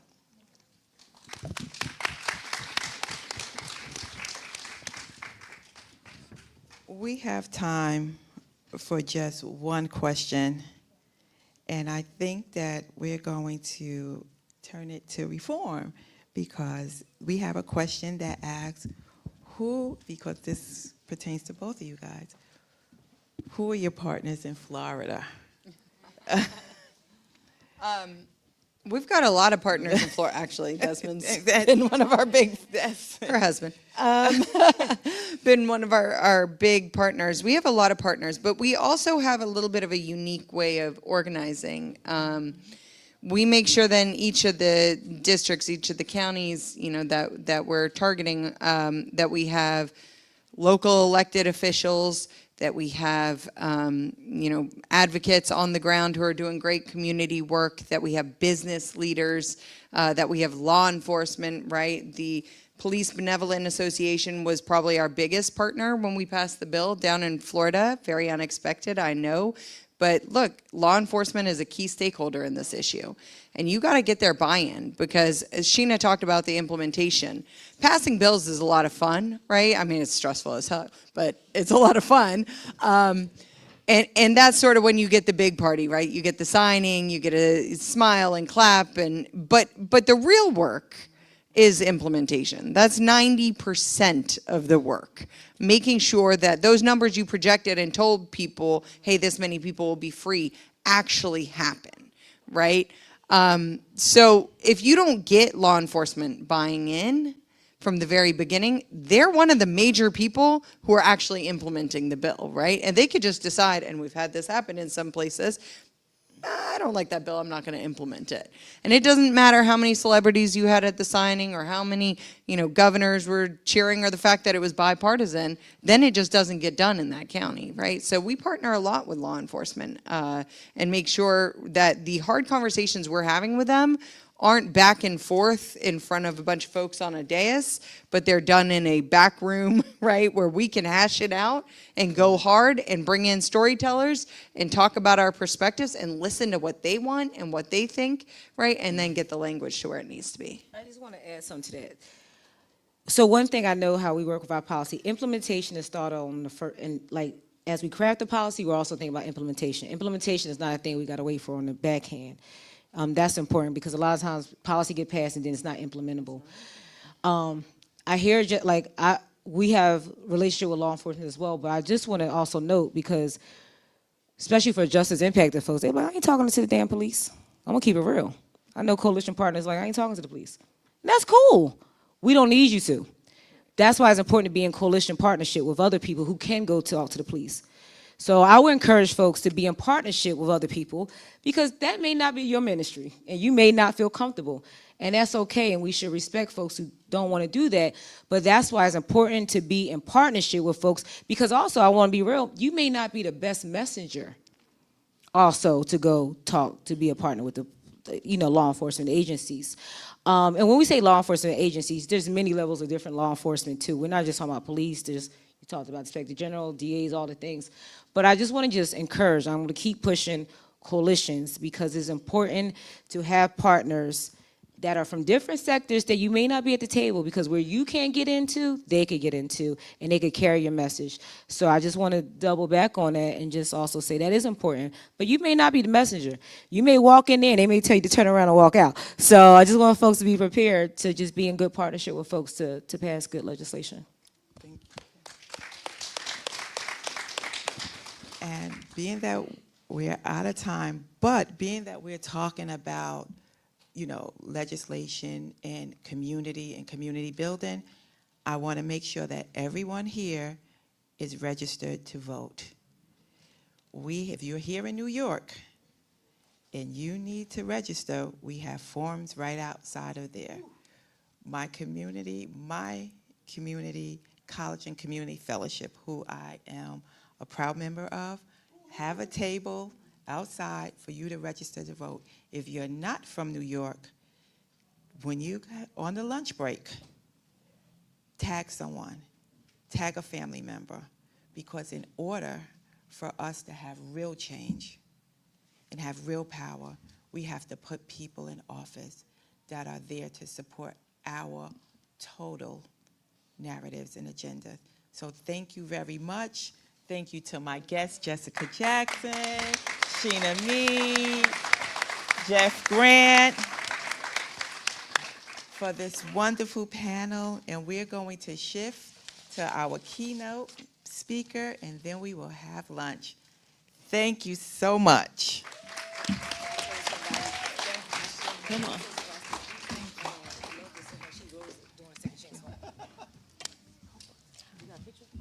We're going to grab a picture. Dave? Okay.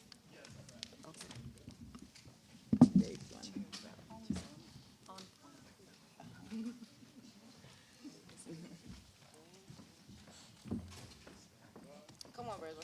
Get the close-up. Come on, come on. All right. 3, 2, 1. Hold it. Yeah, get that grease up. Got yours? All right, stand by. One more. I'm too old for that. Oh, look at that. 3, yeah. 2, 1. I know. You got one of those editing apps? Thank you. Thank you. Thank you so much. Let's connect. Oh, yeah. Yes, stay connected. Thank you so much.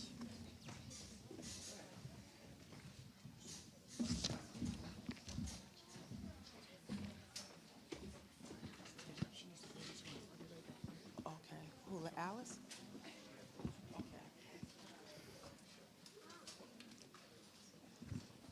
So we're going to take a 2-minute pause while our keynote speaker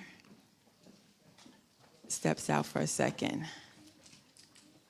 So how are you liking it so far? Let's hear from y'all. How's it going? How's it going?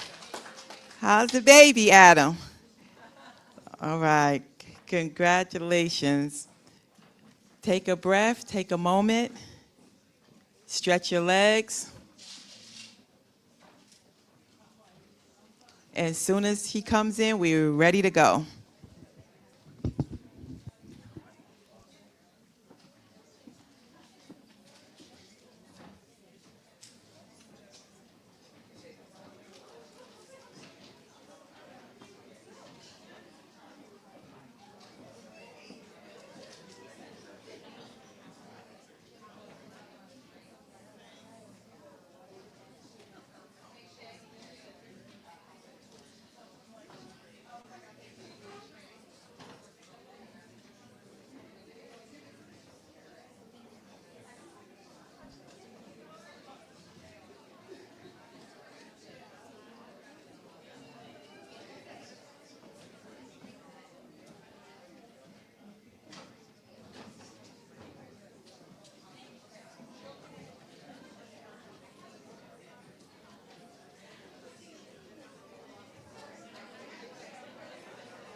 If I could have your attention so we could get started.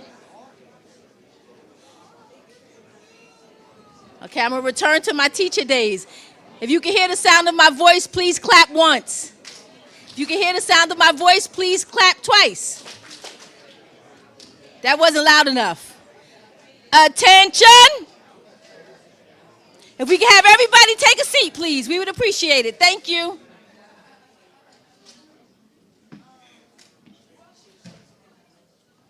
And just so you know, for those of you who had questions that did not get answered, we plan to answer them and we will email them out. So make sure that your email is on the list and we will make sure you get the answer to your question.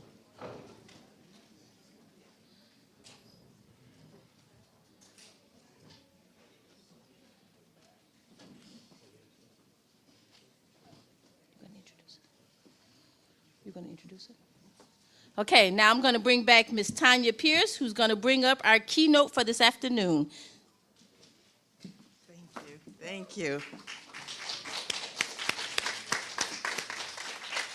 Let's have a round of applause for our host, Dawn, and everyone here. Everyone looking lovely.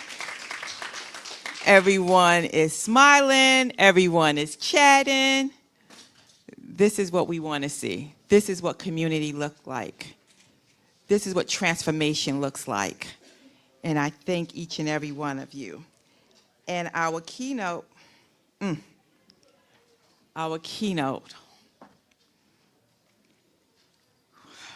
who inspires me? Alice Marie Johnson.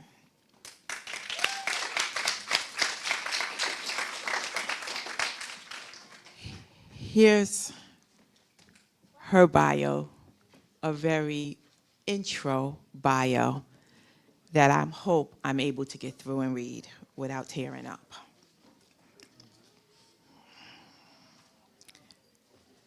Alice Marie Johnson was sentenced to life plus 25 years in the late 1990s for a first-time nonviolence offense. While in prison, she not only wrote and directed plays and taught and completed a litany of classes. She assisted numerous people incarcerated in applying for clemencies and compassionate release. She was denied clemency 3 times by 2 prior presidents. On June 6, 2018, Alice Marie Johnson was granted clemency.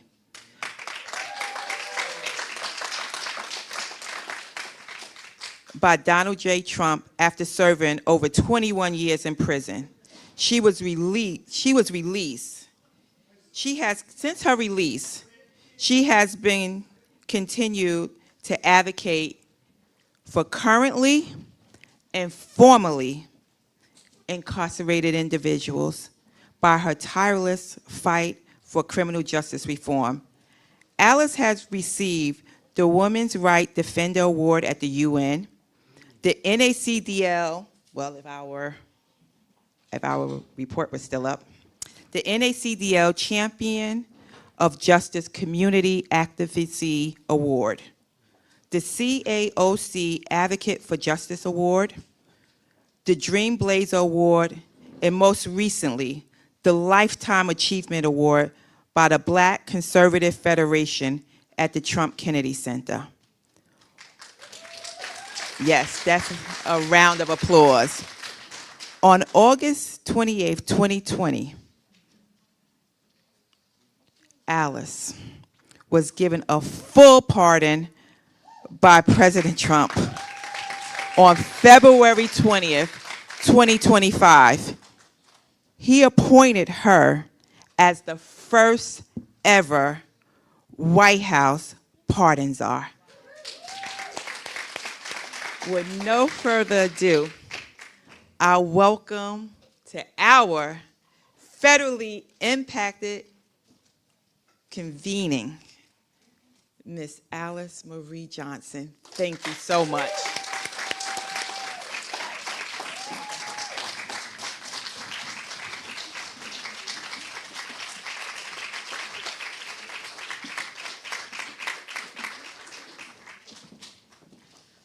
I kept my introduction. Thank you so much. I kept my introduction deliberately very short because I wanted to spend time with you this morning and not take up speaking about accolades or anything else. I think most of you probably know me. I'm a very known national figure. I ran out of prison on June the 6th, 2018, and it sparked a movement. Finally, we had someone to humanize this effort of why there was a need for criminal justice reform. I ran out at 63, and I have not stopped running since. And I have not been running for a political office. I've been running for you, for those who are in this room. I can say that this work that I've been blessed to be able to do is not easy work. It's hard, and it's human work. It's work that requires looking beyond past mistakes and seeing the value and the honor and the dignity in all people. Whether they've made mistakes, sometimes we have the tendency to look and say, well, I didn't do what they did. I did something a little bit less. But if you've been caught up in our criminal justice system and you or a loved one or a friend has been justice impacted, it's no longer one of them, it's us now. As I was introduced here, I want to go back in the past just a little bit to tell you about what this took for me to be standing here today. And then I want to talk to you about my hopes and dreams for the future. Because you see, freedom is not one-dimensional. Freedom carries many dimensions to it, whether it's restitution, safer supervision, clean slate, expungement. There are other things that's involved in a person receiving their freedom. When I left prison after serving nearly 22 years, I made a promise to the women that I would never forget about them. That included the men. I would never stop fighting for them. That included not only the men, but the children of those who have been justice impacted. Because when one person goes to prison, the entire family goes. You lock up a community, you lock up a church community, you lock up communities where they have served at, and it's broken. It's no longer complete, because when one piece of a whole is missing, it's no longer called whole. It's called broken. It's called missing a piece. When there's any aspect of your freedom, of your life, liberty, and the pursuit of justice that you cannot enjoy, then something is missing. If you're being held back because of laws that are put on our books, that have trapped families, that have trapped the individual who's trapped in prison, and when they're finally freed, they are first locked in, and when they come out, they're locked out. They're locked out of opportunities. They're locked out of being productive, not only in their communities, but in their families. So my journey in prison, I had a very strong family support system. In fact, my daughter is here with me today. I left when I went to prison for being convicted of a first-time nonviolent offense. I had no idea that the type of sentence that I received was even possible. I didn't even know that that was on the line. I was offered 3 years, and I said, no, I'm not taking 3 years. I'm going to trial. My lawyer said, don't do it. And as many of you say with restitution, he said, where's the beef? Where's the drugs and where's the money? It's ghost dope, ghost drugs. And many of you have ghost losses. Where is the beef? And so I decided to go to trial and fight for my freedom when I lost and was convicted of not possession, but attempted possession. How do you attempt to possess something? And my conviction of attempted possession of a little bit over 100, they said, in the amount. And when the prosecutor was able to go and say that I determined that it wasn't 100, it was a 2,000 to 3,000. I'm like, what? I'm either the dumbest criminal that has ever lived, because I was the brokest one. not even $500 in the bank, and paying a small a mortgage, not of a big luxury house. Nothing could be taken from me because there was nothing to take. That is when I learned about the injustice of a system. So I made myself knowledgeable. Like Abraham Lincoln, I did not have a formal law degree, but I guarantee you I poured through more law books than most lawyers who have a law degree, because it became personal to me. I had to understand it. I wasn't doing it for a degree, and many have been called, they don't just do it for a degree, they want to help people. But I cared nothing about a law degree. I cared about this knowledge that I was gaining. And as I gained that knowledge, I started filing my own motions. I started filing motions for women who were in prison, not for a cost, but as a service to my community. I wasn't a jailhouse lawyer getting money put on my books. I was a woman on a mission in prison. While there, I changed an education system for women who were like myself, who were serving a long sentence. You see, before I came into prison, I was already an oddity, because I went in not as someone who knew anything about the streets. I've been a manager for FedEx. I was a computer operations manager, and then I was a manager over customer support, and then I became a facilitator of a class called as Management for Me. So I'm training people for management. I'm running a work group, so I've got all these skills. So I walk in, and so they look at me, why are you even here? Because I've got a lot of knowledge. I've got interviewing ability, so I started working in vocational technical, where I started teaching computers myself, teaching typing, doing mock interviews, and I noticed that there was something that was wrong, even in prison. And that was people like myself did not have the ability to take those classes if they were serving long sentences, because they said, why would we waste our time when you're not going home? And so my answer was, how do you tell a woman not to hope? How do you tell a person not to prepare for a future? So people all over, women who had served with me, knew about my fight for them, about my fight for others. So when I was released, they all celebrated.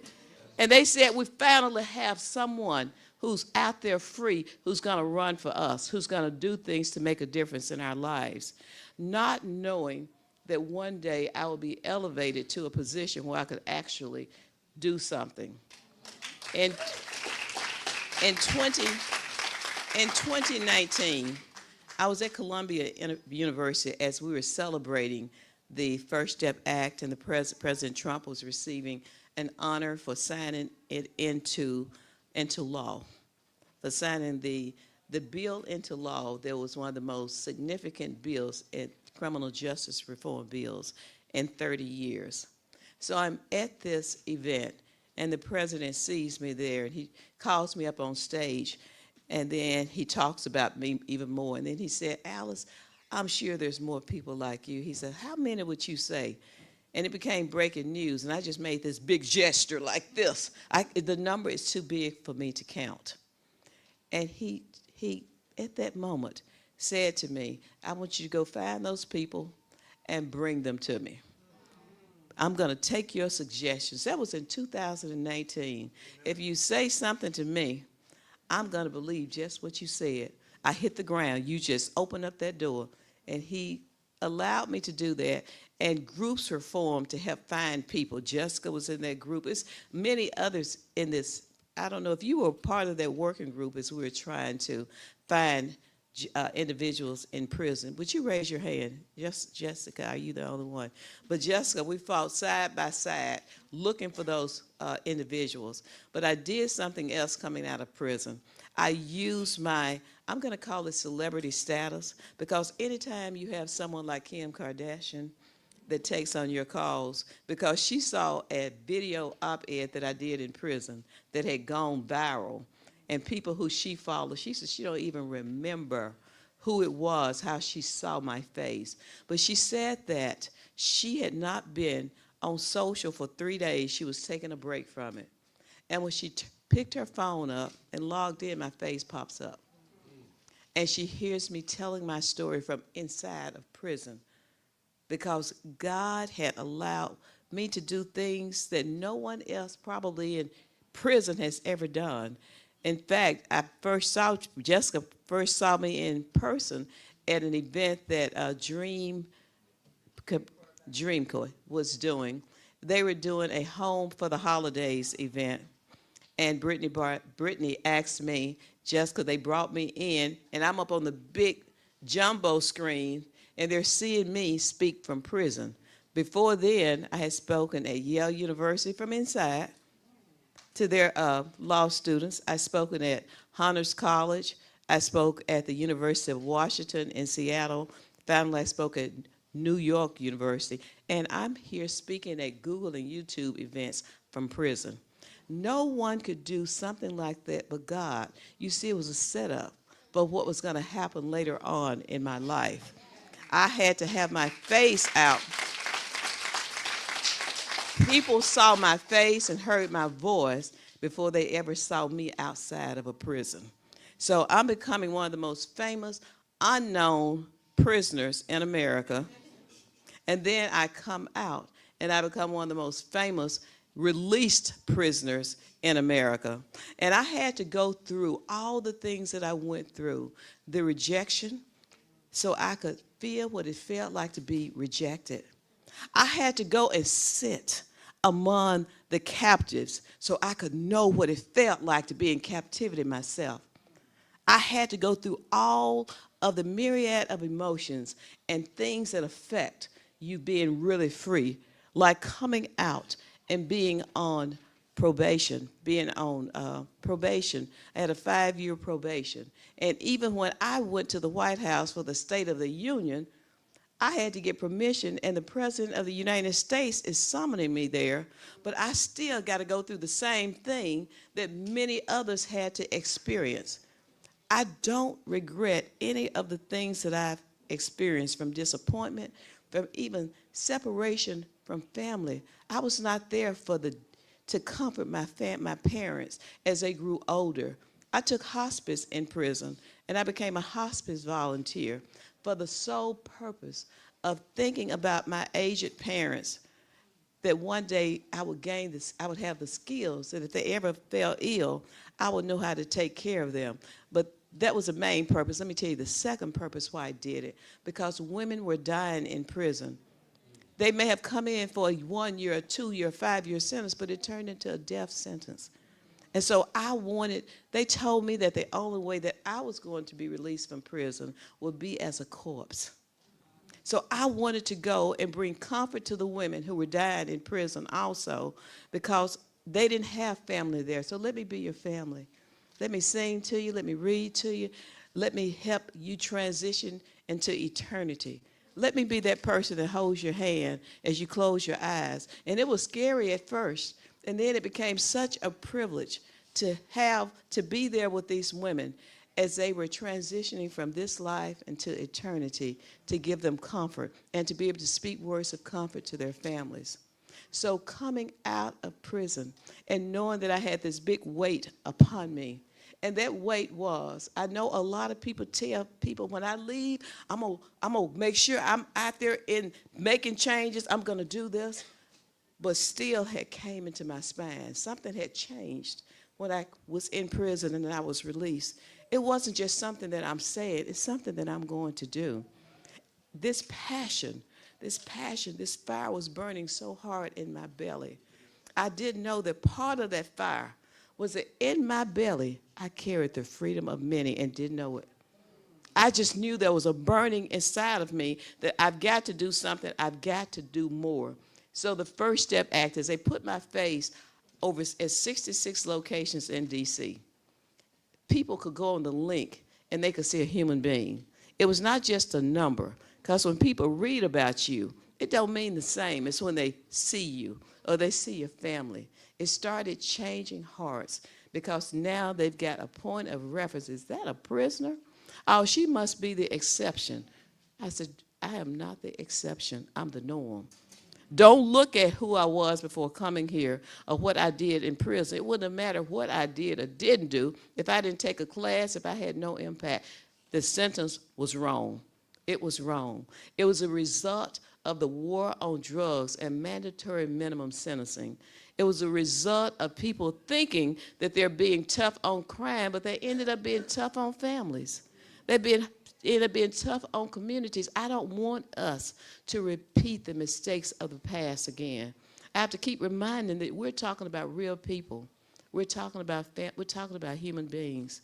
And as I have fought, in fact, I fought that if you'll see Ivanka on the phone on the last day, I took a screenshot. It's she and I talking. And she said, Alice, we did it. Because at the very end, I worked so hard that I put myself into a sick bed for 3 days when it was over with. But at the end of that, I saw the freedom of so many people in that January of 2021 that if I had not been there working and pushing, many of those people would never have made it home. Not knowing that it wasn't done yet. I'm like, it's done. It was not done. Because you see, for many prisoners and for all of you in this room who've been justice impacted, do you actually care who's in office if you're trying to gain your freedom? If you're trying to gain the freedom of others? When the administration changed, I didn't stop working. I still offered up to the current administration my services, my knowledge, everything that I had gained. I'm here to work with you. I didn't get a chance to go back to the White House during that time, but I was behind the scenes supporting. And when people were going, I was giving them real knowledge to take into those rooms because I care about the people. That's who I care about. As everything changed and I'd been working hard with this, with the whole mission of prison reform, criminal justice reform. I was about to enter into yet another level of this work. When I was appointed as the first White House pardon czar, it wasn't because I'd worked that I was a former prisoner and this would be a great move. It was because I had proven myself that not only do I know the work, but I'm going to fight for the people. Going in as the first ever White House pardon czar was very, very, very challenging and very, very, very rewarding. But it also opened my eyes up to some things I had never seen before. As I started working, I started seeing things like the Safer Supervision Act and people who are coming back in and now trying to gain their freedom again because they've been violated on something technical, something dumb, or whatever. I saw people with crazy, crazy restitutions that said that they were victims, but then where's the beef? Who are the victims? And as I opened and I poured through these, like, this is yet another mass incarceration that is not, it might not be physical. Some of it was physical long incarceration, but some of it becomes a lifetime incarceration because now their finances, their future is under arrest. They can't even leave a legacy to their children. You can't even make your own legacy because you're crippled. Safer supervision is just common sense. It's just common sense change. A clean slate. It's just common sense that if a person is free, they should be free indeed. When you've served your time and you've gotten back out there, you should be free. If you've got a record, at some point, when does that record end for you? It's like Jeff said, what is the exit plan? And as this work, as I say, hard human work, as I saw people like that with crazy restitutions, I saw something else start happening. It became the sensational thing was to write about folks who had restitution remitted, people who've been vetted, and then I couldn't even see who the Where are the victims? That's why it's so important that you use your voices to fight back. When you say what can one person do, I'm a living testimony as to what one person can do. You say, I don't have a big platform. You got feet, that's your platform. You got hands, that's your work. You got a brain, that's your wisdom. You have to get out and let your voices become louder. You cannot allow press or anyone else to tell your story. If you see something and you do nothing, then you're part of the problem too. I thought that I was the only one. My family probably thought I was the only one until they became involved. Do you know all of my sisters, my children, they're all advocates now? Because it changed their lives. They thought that it was just us, that just something strange had happened to me, that I was the only one, that this was something that's not normal. But as they started going to events themselves and going to convenings and seeing and meeting other people, they realized that we were never alone, but people were shamed into being silent, because it used to be a very shameful thing that you got a parent or a sibling or a child in prison. It brought so much shame.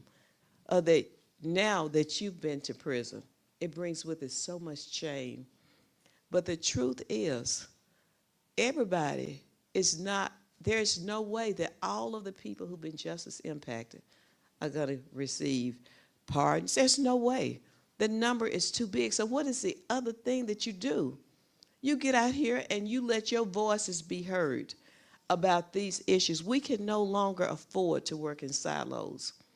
We can no longer have each person got their own thing that they're doing. If you get a chance to speak there, you speak about all of it.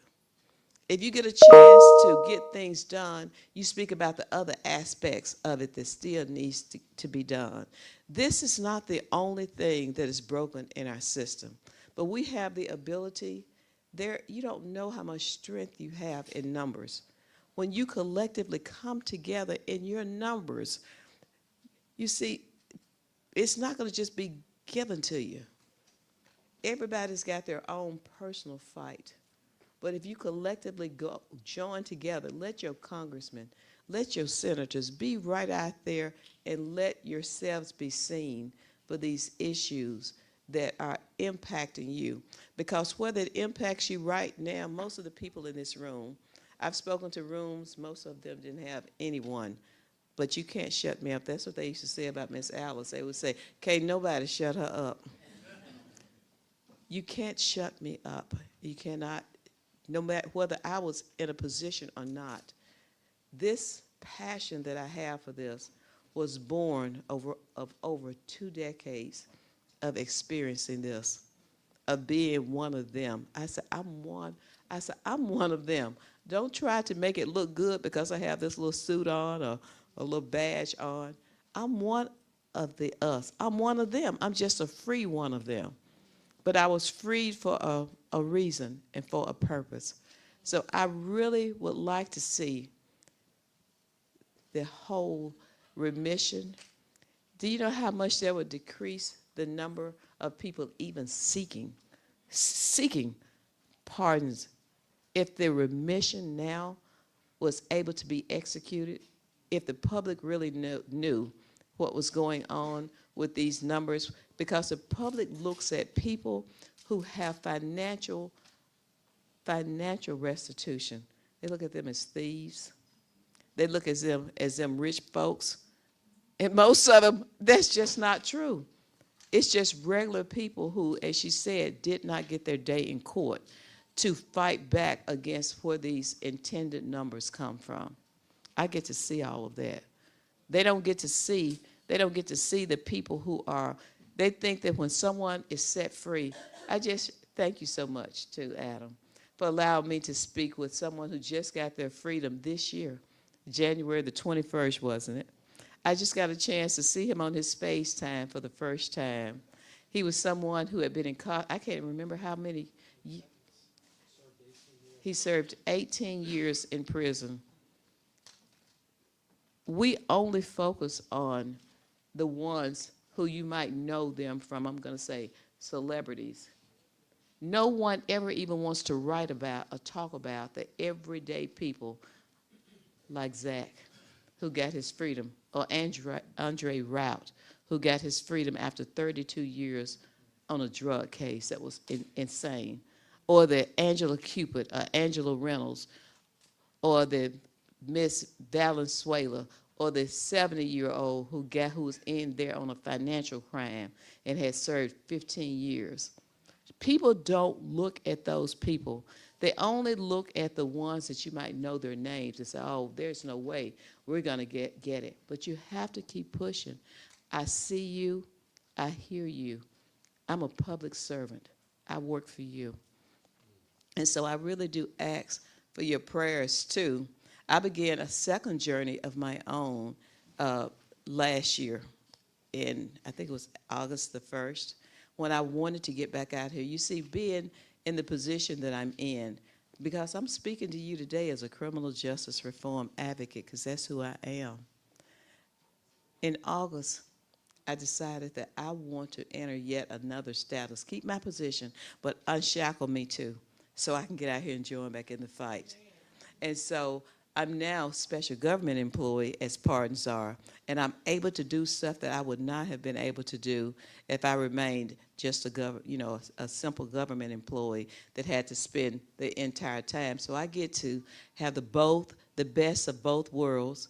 I get to get back out here in the trenches with my brothers and my sisters and fight alongside them, and then I get to put the other hat on and go back in. Now I can't in my criminal justice reform hat do pardons and commutations, but I can get out here in this fight and help get some things changed.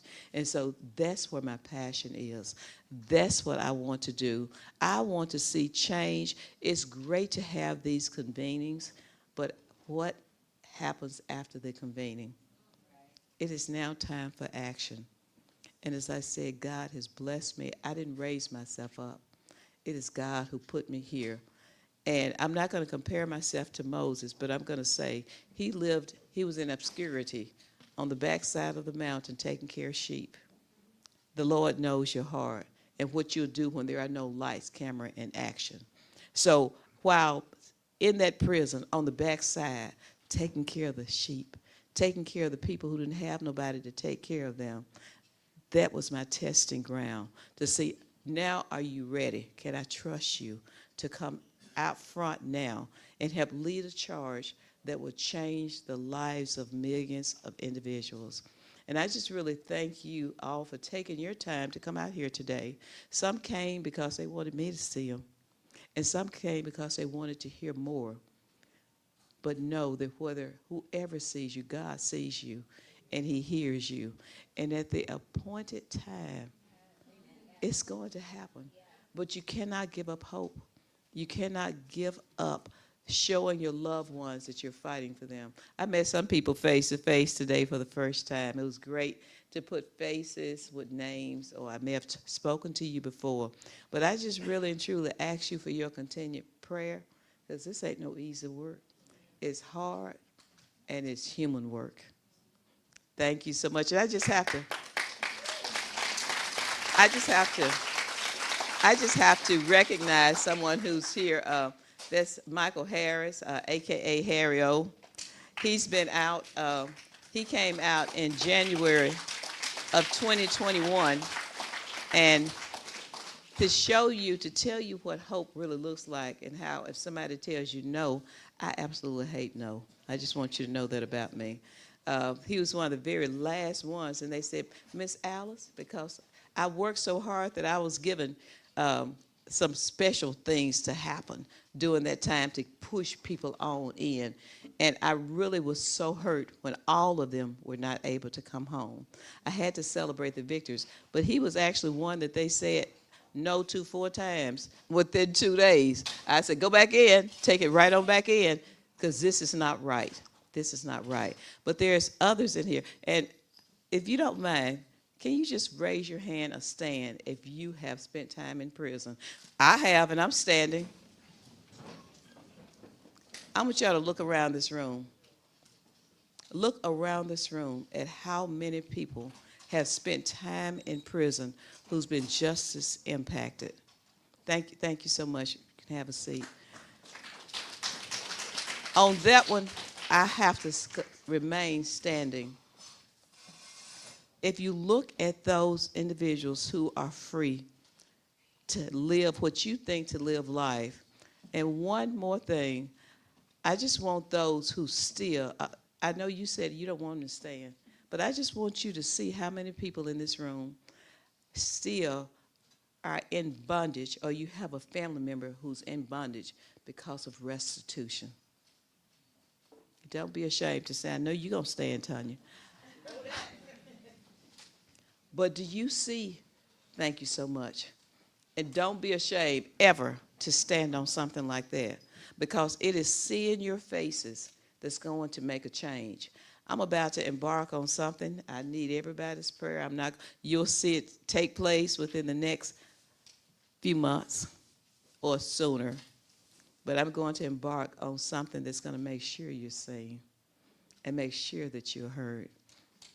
And I ask you, everyone, to join in with change.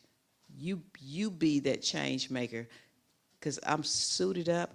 They would say, I'm going to tell you one last thing they used to say about me.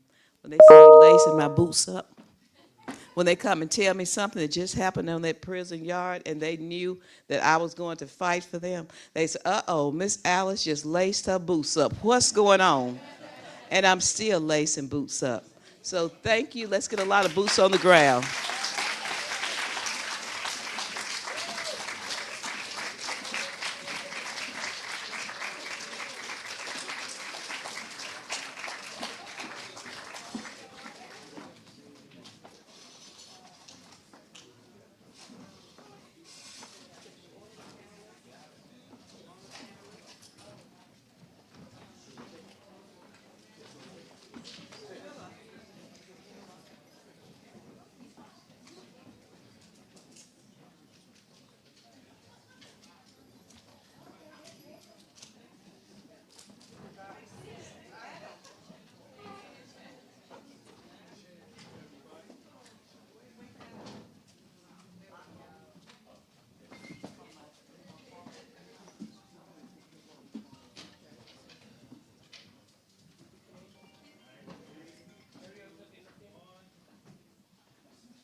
Excuse me, everyone. Everyone, lunch is being served outside here. So if you're interested in having lunch, it's served outside. We're going to convene immediately at 1:20. We're going to reconvene at 1:20. Lunch will be served outside over here.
Andre, you got it?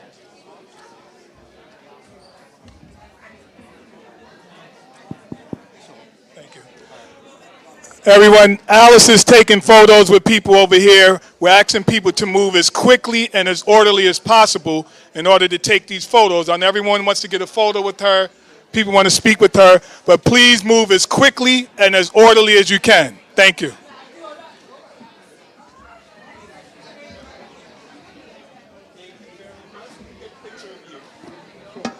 Stand right here. Here. At the podium. All right. Thank you. 3, 2, 1. Great. Thank you very much.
That's still good. Leave Jose alone. Sheila, leave Jose alone. Jose was like the shade. Because earlier I was like, get the phone back. He told me, I don't know how to do so.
She said I had something to say. No, we met in the elevator. I met the beautiful young baby. I was like, yeah. So cute. I heard her was like, I'm hungry. I was going to be for the day. Like, I'm going to cook. That's what I was like, yeah. Yeah, I'm headed. I got to go to Charlotte. Second Chance Federation. He's moving to Florida. Oh, where?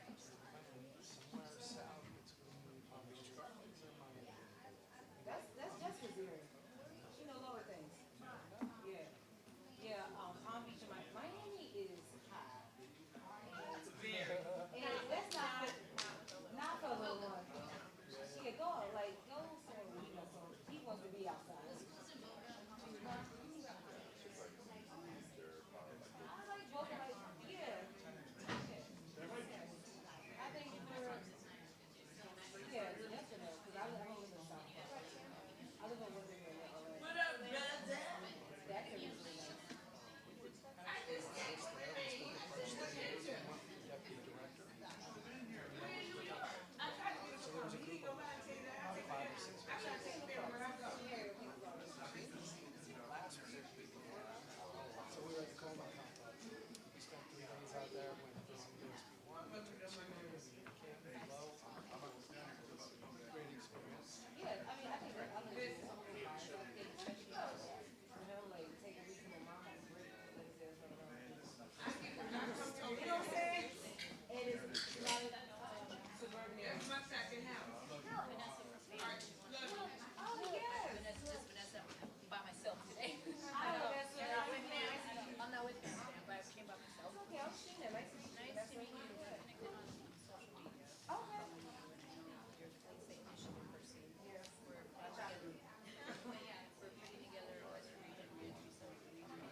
He keep beating me. I don't know why he keep beating me. He just like to call me name.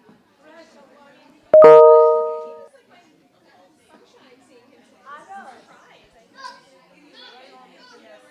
And then also, wait, Nevada, is Nevada your state? Oh, I don't want you to hear you say sorry. But Jose's out there super when it comes to partnerships and stuff like that. Reginald and Jose. And that's what's telling me about a summit that they're having. Love for places. So Reginald's helping me with some of those partnerships and stuff like that. So you want to exchange information? Thank you. Sorry. Yeah, look at this. Absolutely. Please do. As soon as you do, we'll set some up. I got relatives. We were on the hill yesterday for the safety supervision.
DeSantis, the whole thing.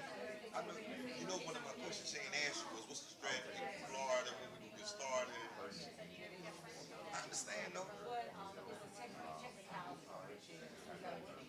I listen, perfectly understand. I left my bag. Reginald have a card, and he's gonna keep up with all the folks that we met. Okay. And email him, he will connect us all, and get you plugged in, let you know when we have something. Just let us know. You know, I know, yeah, you in what area county? I'm in Palm County, but all you know, that's what I'm saying. I'm all over the place. I'm ready for black coffees. All I want to do is, can I, you know, it's a good thing. You mind if I take a picture? Can I ask you? Yeah. Jose, yeah.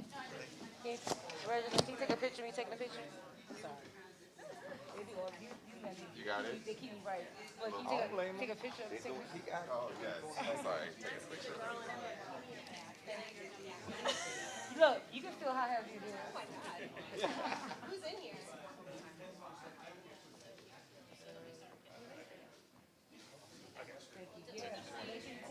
Look forward to connecting. Yeah. You're doing some, listen, you're doing some good stuff around our country. A lot of people don't know. I know a lot of people do, but I'm gonna make sure that network that out there, no, so you're doing some dynamite stuff. Out of all these people here, you bang really, sister. You dope. Get the young people involved. Sister, I'm serious. I ain't lying. You doing some stuff. Real live stuff that's gonna have an impact. Yeah. So I'm be constant. I'm proud of you. No, I appreciate it. And we need more of you. Yeah. You know what I mean? With your organization, we need to get more people on board and doing everything you tell them to do. We just need to follow you. That's what we need to be doing. They gotta work together. Everybody. No. Ain't gonna be one chief. Okay? Gonna be one chief. Can't be too many Indians. You said you can't be two. No. Too One many. chief, okay? Yeah. And the rest of them, the Follow coalition. through. Yeah. People don't listen. Good luck to you. Thank you, love. Okay. Jessica, what you about to do?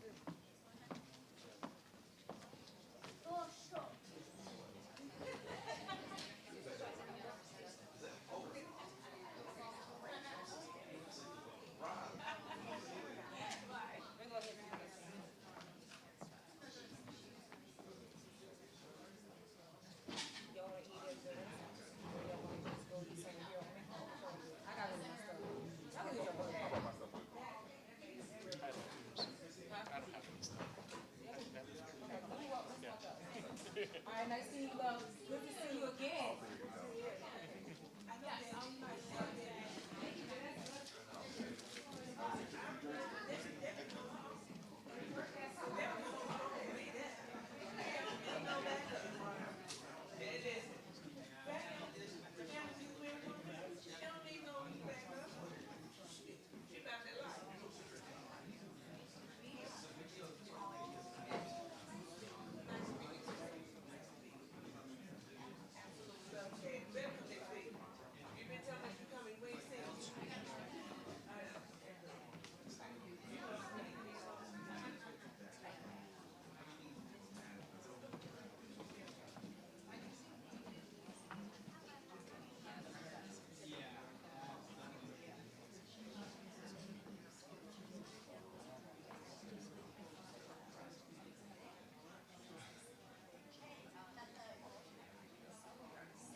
introduce.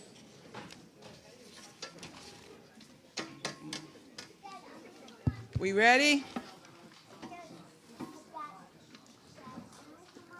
You want to just add a chair, and then I'll just question him later, so we don't have to go back and forth. He's here. Okay, all right, let's put the chair up now. I'm going to do it. Okay.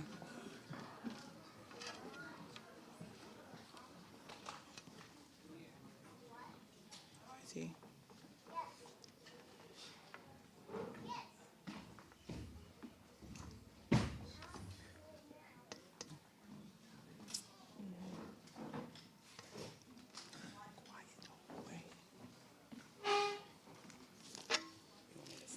Yeah, right here. Good afternoon, everyone. Good afternoon, everyone. How are we feeling? How are we feeling? All about the feds? Are we there? Are we there, all about the feds? Oh, this has been an extraordinary morning, afternoon conversations. Now, we move into the last panel. This is so incredible. This is an incredible moment for me right now. The moderator of this panel is right. My sister, my inspiration.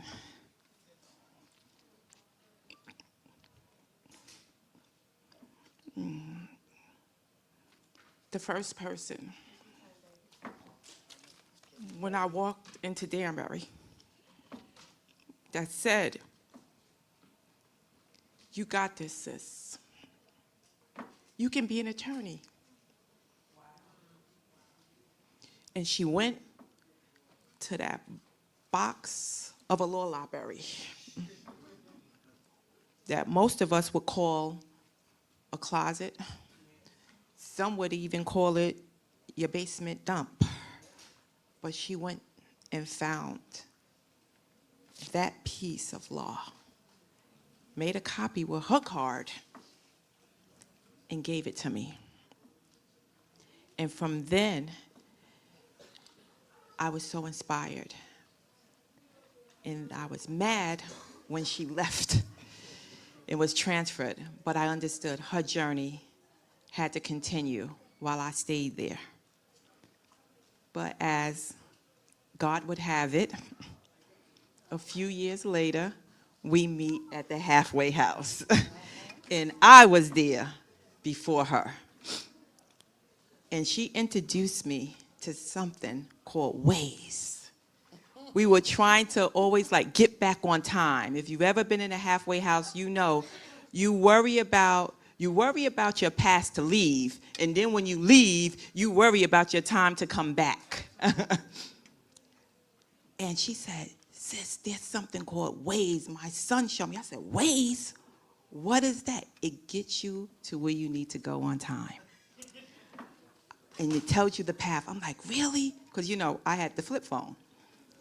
And I'm just so excited to have her here as a moderator of this panel for our very first federally impacted summit, for her to bring up some extraordinary family, friends, colleagues, and really have a conversation about the realities of this Fed thing, this Fed life. Because in our journeys, we always hear about other people's journey, but let's hear it in our voice. So I'm happy today to bring up Dr. Jamila T. Davis.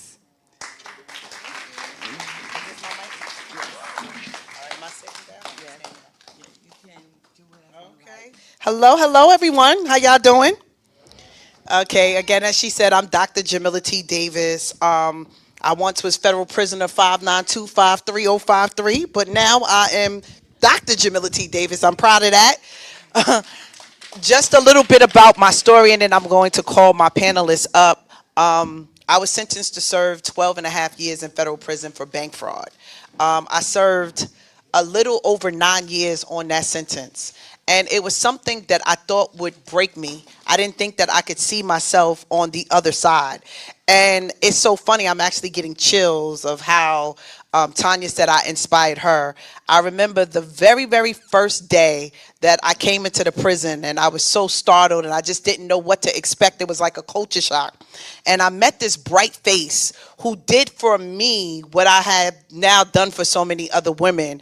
And she helped me to see the glass half full instead of half empty. And she told me that I had limitless possibilities and told me to make the best out of my time. And that's what I did. So I want to call her to the stage first. She's one of the panelists. Let's give it up for my prison mom, Michelle West. Come on down, Michelle West. We also, I'm going to start calling the folks up that are coming, going to be up. We have Adam Clausen. Come on down. We have my brother, Lance Furtado. Come on down. And we have my other brother and friend in this work, Mr. Akbar Prey. Come on down.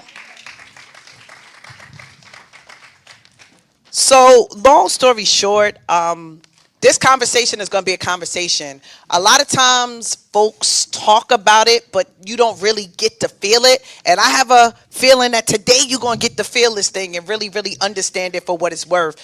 There's some people who have turned their adversity around, but we also want to talk about some of the challenges that we faced, right?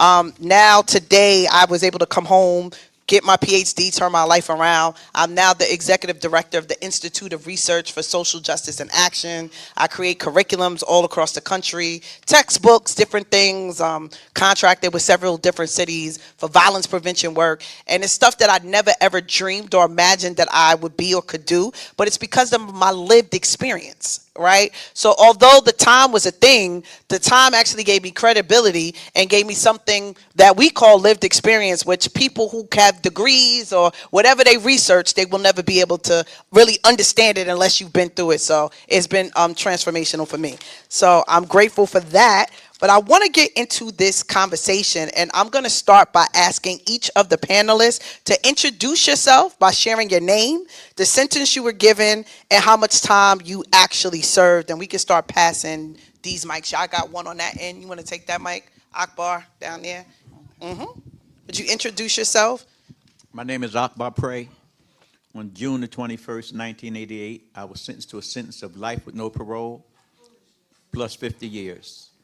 I served 36 years in 6 months. Well, not quite 6 months, 5 months. I didn't serve, I'm sorry, I've been out for the last 16 or 18 months, but I served 36 years, 6 months.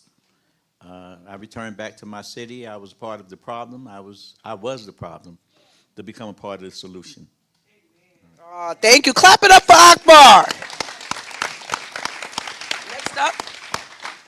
Good afternoon. My name is Lance Furtado. I am the executive director and founder of the King of Kings Foundation. I was facing 3 life sentences in federal prison. God had a better plan for me. I got sentenced to 188 months, and God ended up reducing that. And we're going to talk about that a little more. I just want to do a short, brief introduction. Thank you. Okay, clap it up for Lance. Next up, Adam. Yeah, thank you. Adam Clausen. I was sentenced to 213 years for a string of robberies that I committed in my early 20s. I ultimately served 20 years, 5 months, 17 days, earning my second chance. Had to do a lot of things that had never been done before in prison to earn that second chance. August 12th, 2020, I was granted compassionate release for extraordinary and compelling reasons.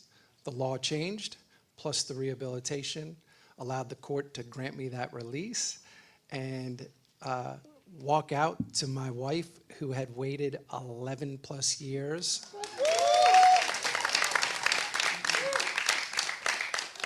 And I lead an amazing life now as a result of the people who have poured into me and paved the way for us to be on this stage today. That's right. Thank you so much. Okay, next we have you. My name is Michelle West. I was sentenced to 2 life sentences plus 50 years.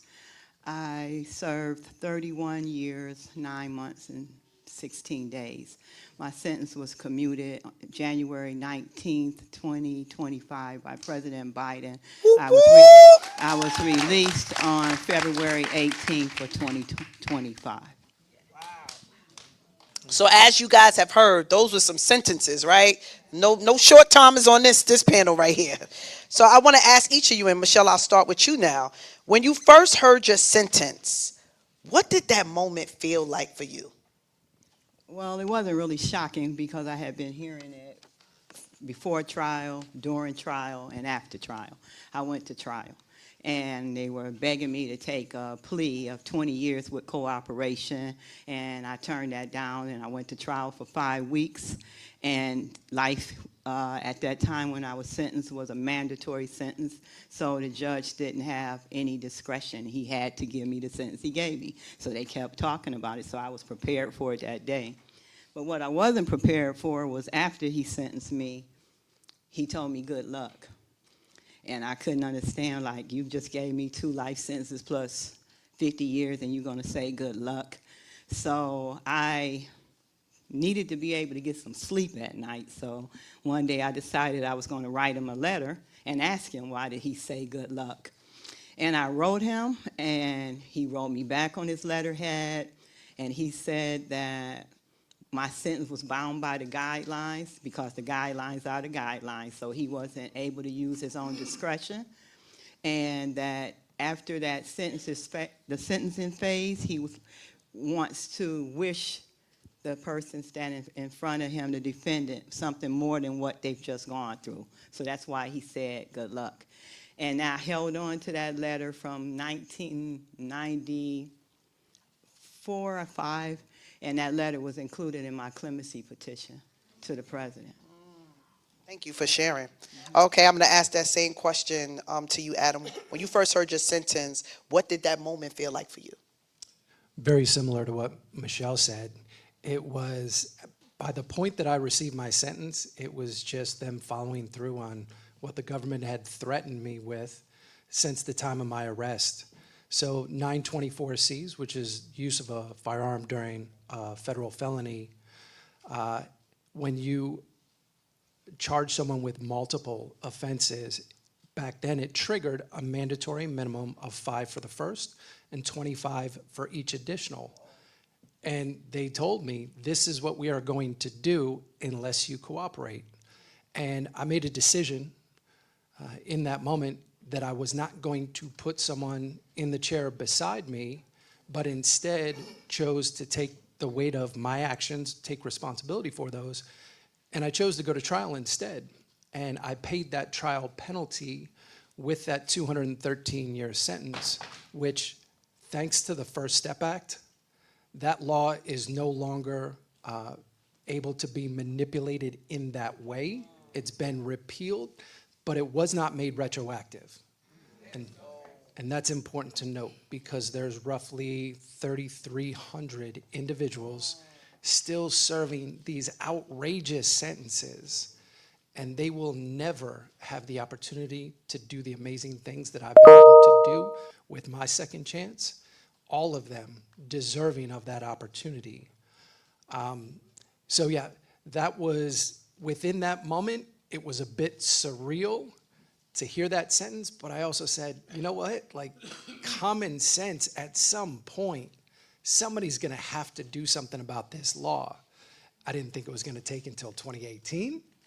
I had hoped that a prior administration or someone along the line would do that, but I am so grateful for the advocate organizations like Reform, like FAM, that stood in there for years and got it done, got it passed, but the work's not done.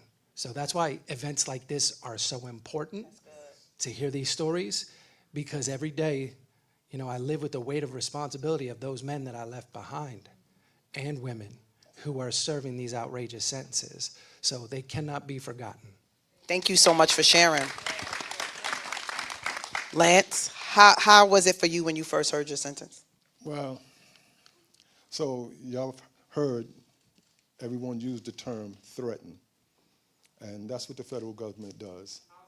They will threaten you, right, with the life, because I was facing 3 life sentences the whole time, and I'll let it be known my soul is intact.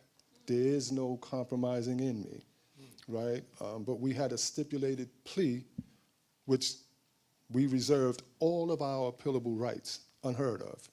I never pled to anything, right? But the judge said, we're going to give you some time. And then that stipulated plea turned into a conditional plea. And the judge said, look, if you don't take this time I'm about to give you, I'm going to give you every bit of these 3 life sentences. I never forget this judge. His name was Judge Solomon Block. And all of the marshals, the U.S. Marshals, they referred to him as old money. I've never been in the state of South Carolina, but my case was out of South Carolina, the most Confederate state in the circuit, 4th Circuit. And him and his family owned 1/3 of the state. Right? And, you know, I got all these high-powered, high-class lawyers from New York representing me in South Kakalaki, because that's what they called it. And he was saying, please don't play with this man. I said, I'm not guilty of what he's talking about. He said, you don't have to be. And that's one thing I learned about the federal government, right? They are built on tearing down. State is a little different. State builds up. Government tears down. So the judge looked at me. He said, well, I'm sentencing you to 188 months. Are you going to take it? You know, and I'm looking at my wife then and my mother and my family, and they know how I am and what I'm cut from. And they were saying, please, please don't do this. Because I'm sitting there looking like, take what? So my lawyer answered and said, yes, Your Honor, he'll take it, right? And so we're going to talk about that a little more also, because my sentence, my family's sentence, set precedents in history. My family and my case is the first case in the history of South Carolina to be dismissed with or without prejudice, right? And we set precedents. And we set precedents surrounding an issue that is a life-threatening situation, which is supervised release. So I'm going to talk a little more about that later on, because when you're dealing with the feds, whether you know it or not, whether you got sentenced to a life sentence, or you got sentenced to a number. And when you hear 188 months, everybody's sitting there like, what? You know, it's not like the state, right? But on the end of that, he will always say, with a minimum of supervised release. Not telling you that it's an open end. Because on the end, I don't care if it's 1 year minimum supervised release. On the end, it's the max is life. So it's always life with the federal government. Thank you for sharing. Okay, so Mr. Prey, same thing for you. What was that like when you heard your sentence? Well, mine's different in some regards substantially from some of the other ones that you heard. Most of you are familiar with the what they call the Kingpin Statute. Under the Kingpin Statute, 848, 21 U.S.C. 848, under the Kingpin Statute, you can get from either 10 to life or 20 to life. They have an additional, an enhancement statute that's called the Super Kingpin Statute. This statute is the Kingpin's boss. The only sentence that you can get is life with no parole. So I knew once I got found guilty of that there was no other sentence. The judge had no discretion. There was no other leeway. I was only the 3rd person in the country to be sentenced under that statute at that time. It was myself and the Torres brothers. And that statute was not even used anymore. It was considered so egregious that they called it the penultimate sentence. The ultimate, naturally, is the death penalty. But when you have, everybody's had non-parolable sentence that came after November the 1st or November the 7th of 1987. When you have a non-parolable life sentence, on your papers it says continue to expiration. So your sentence differs from anybody else that's serving a sentence regardless to how many years. For anybody else that has a year sentence, you say that every day I serve takes me closer to the door. When you have a life with no parole sentence, every day that you serve takes you closer to the crib. So you live in a parallel universe.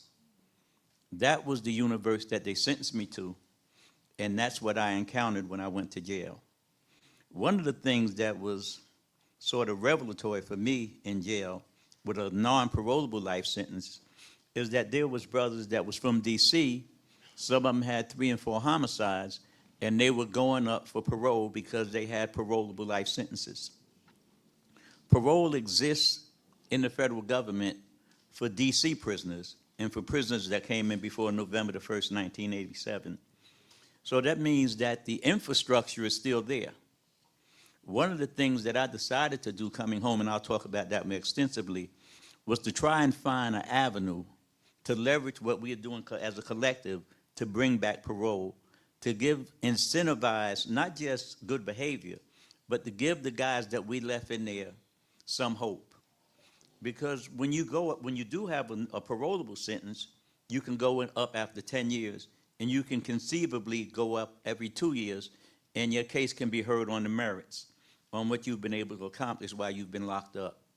So it's been my quest is to try to find, through the synergy of those who are sitting here like myself, to find the synergy to try and bring back hope, parole, to give hope to some of the guys. I left guys in there that if we don't do something as a collective, these are nonviolent drug offenders, they are going to die in jail only because there's no parole. So I think that these are one of the primary things that we have to center in on, that we have to pivot to and move in on as it regards some of these egregious and horrendous sentences. That if you have a life with parole sentence, you can go up after 10 years. If you don't, then in all probability, if you don't get the benefit of clemency, then you'll probably die in jail. And it's unfair, you know, and it's horrific, you know, and it's draconian. Because some of these guys have reformed their lives, and they're still sitting in jail. While I was in jail with that sentence, I ran the largest inmate-ran drug program, not drug program, inmate-ran, not drug organization. I was accused of that too. Yeah. I ran the largest inmate-ran program in the federal system. I stopped gang wars. I did everything in jail except for find a cure for cancer. But I couldn't get any relief because I couldn't go up for parole. So I'm hoping that we're mindful of this and we try to push the needle and try and bring back parole in the federal system. Thank you so much. Clap it up for them. Can I share one thing that Mr. Akbar didn't share? And it'll probably be a shock to a lot of y'all, because he talked about, you know, and I guess the new word is unalived, right? If you become unalived in federal prison, before they put you in that bag, they handcuff you. Yeah. Wow.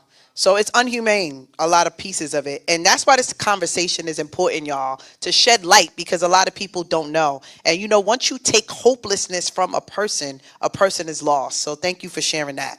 Now I want to ask you guys this question. Many people believe that getting released is the hardest part. From your experience, has that actually been the hardest part, or was incarceration or coming home the hardest part for you? I'll start with Michelle. How has rebuilding been for you? How long have you been home, and how has it been transition back into society? Well, I don't think that's a either or question. Both of them are equally hard.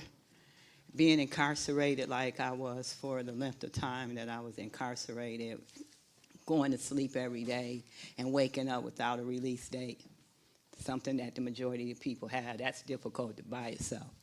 And then losing both of my parents while I was incarcerated, that was difficult, because with the sentence structure I had, I wasn't allowed to attend either one of their funerals or nothing. Then you get out, and you know, I established the hashtag Free Michelle West movement while I was inside. I was at MDC Brooklyn And I read an article in the New York Times about how the Black Lives Matter movement got started. And from there, I called my daughter. I said, hey, you got to get me a hashtag. And and so then I took that at what they said. You know, the blueprint is always written. All you have to do is follow it. So I took that and built out a movement from reading that article. And that was T-shirts, cups, silicone bracelets, everything to raise awareness. And one of the main person that was out there making sure that happened is sitting in this room today. She's over there in the corner, over there, Tijuana Brown. She was setting up booths at she was setting up booths at every conference, every venue. She even stood in front of the Capitol building one day raising awareness for me. So I'm happy to see her here today. but coming out after having served all of that time, and the Bureau of Prisons gave me 2 10s and a 5 and opened a door like have a nice life. And prior to coming out, I was told that, when you get out, you're going to have a lot of support. I said, really? You think so? Well, I came out with no expectations. I came out thinking nobody owes me nothing. I'm going to have to figure it out on my own, and that's what it's been. That's what it's been like for me, figuring it out on my own. Yeah. And so, yeah. Yes. Okay. Yeah, I hear the challenges, and those challenges are real on both sides. So I wouldn't say that one is more difficult than the other. I agree with Michelle. When I was on the inside, that was a whole different set of challenges. I lived every day as if, my time, my opportunity to focus on myself was running out. And I tried to, access as much education and build as many relationships as I could. And there's just logistical challenges when you're in prison. There's things you can't do. So at the end of the day, I would always ask myself, have I done everything that I possibly could to better prepare myself for this day that I believe is coming? A lot of people thought I was crazy, but I believed that I was going to walk out that door. And I lived every day as if it was coming, and I had to take advantage. So I dealt with those challenges, but I always knew that when I walked out the door, there was a new set of challenges waiting for me. I never lived under the illusion of, as many people inside say, well, once I get out the door, it gets so much easier. Like, some things get easier, but other things, those responsibilities that come along with being free, which those responsibilities are right there, like, now I have other people who are depending on me on a daily basis.